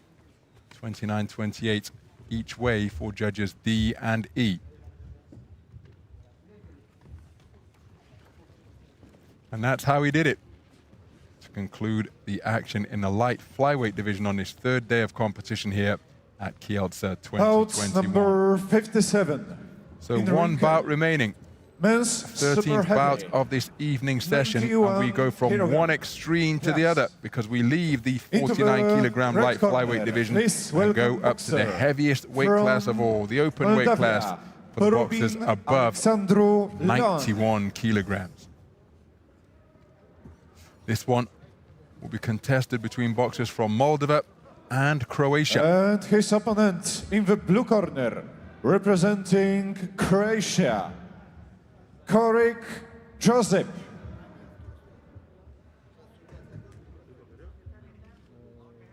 Judge assignments: Judge 1, Czech Republic; 2, Taipei; 3, Ukraine; 4, Hungary; 5, Kyrgyzstan. Referee: Bakitsan Bekapekov, Kazakhstan.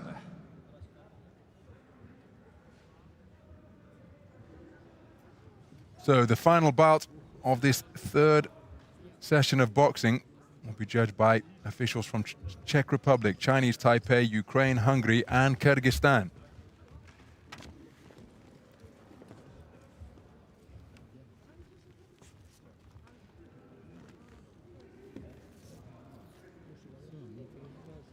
There is the Moldovan boxer, Alexandru-Ioan Porubin.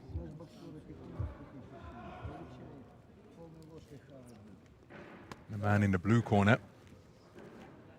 is Josip Koric. Our referee for this final bout of this third session of boxing is from Kazakhstan.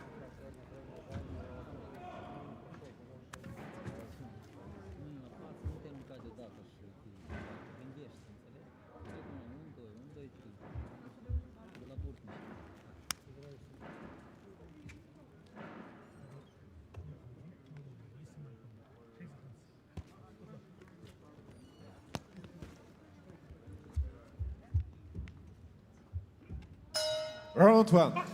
So we're underway then. Action in the 91 kilogram plus super heavyweight division. The taller boxer wearing blue is from Croatia, Josip Koric. His opponent, more compact operator, wearing red is Moldova's Alexandru-Ioan Porubin. So again, tactics clearly evident here. Will Koric be able to establish his range and reach? He turns a right uppercut underneath and immediately backs up his opponent from Moldova wearing red. He's inconvenienced by that hard right uppercut that he took, and Koric is bombing with that right hand in the opening minute of this first round. For a moment he was stationary on the ropes, Porubin, and that is not where you want to be against a rangy, tall, super heavyweight, because you get put on the end of straight punches like that, left-right success, and then an uppercut turned underneath. And it's been a very good opening minute of this first round for the Croatian boxer wearing blue, establishing that lead left hand terrifically. And Porubin pouring with his left jab. In contrast, flailing with it, he takes another right hand over the top. He's tucking up behind high-held gloves. But Koric in pursuit of his man, targeting both body and head, and scoring very effectively indeed.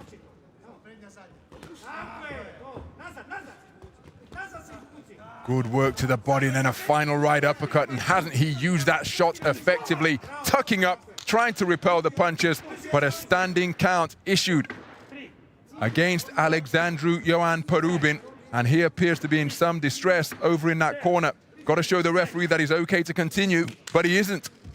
And that is because of the accurate, hard-hitting shots delivered by Josip Koric, A first round stoppage by Croatia's super heavyweight here at Kielce 2021 brings about an early conclusion to our only super heavyweight bout of the evening session.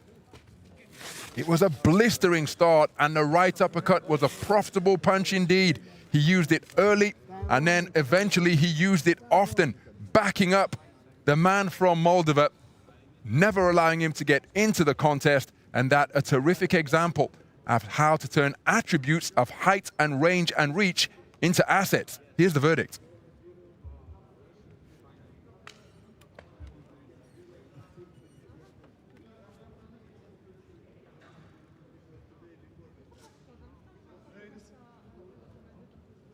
Ladies and gentlemen, the winner of this bout by RSC first round is blue corner, Koric Josip, Croatia.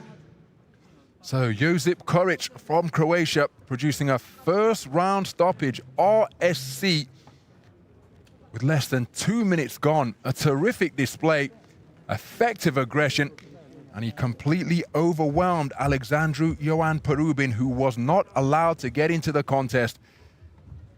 But that is what can happen, as we've alluded to previously. Once you get up to the weight classes of 91 and 91 kilograms plus, one shot can turn everything around, and one suspects it was the left jab and right uppercut that caused Perubin's problems. Well, that concludes the third session of boxing here on day 2 at Kielce 2021. It has been an absolutely magnificent session with actions from women's fly, feather, light and lightweight tournaments, before we moved into the men's bracket with light flyweight action and concluding with a super heavyweight contest. We hope you've enjoyed it. Stay with us for further action, or join us for further action tomorrow from day 3 of the 2021 AIBA Youth World Championships for men and women. Just remains for me, Ronald McIntosh, on behalf of the rest of the team here in Kielce, saying thank you for staying with us, and we'll see you again in the morning for further, or the afternoon session for further action here from these Youth World Championships. Bye for now.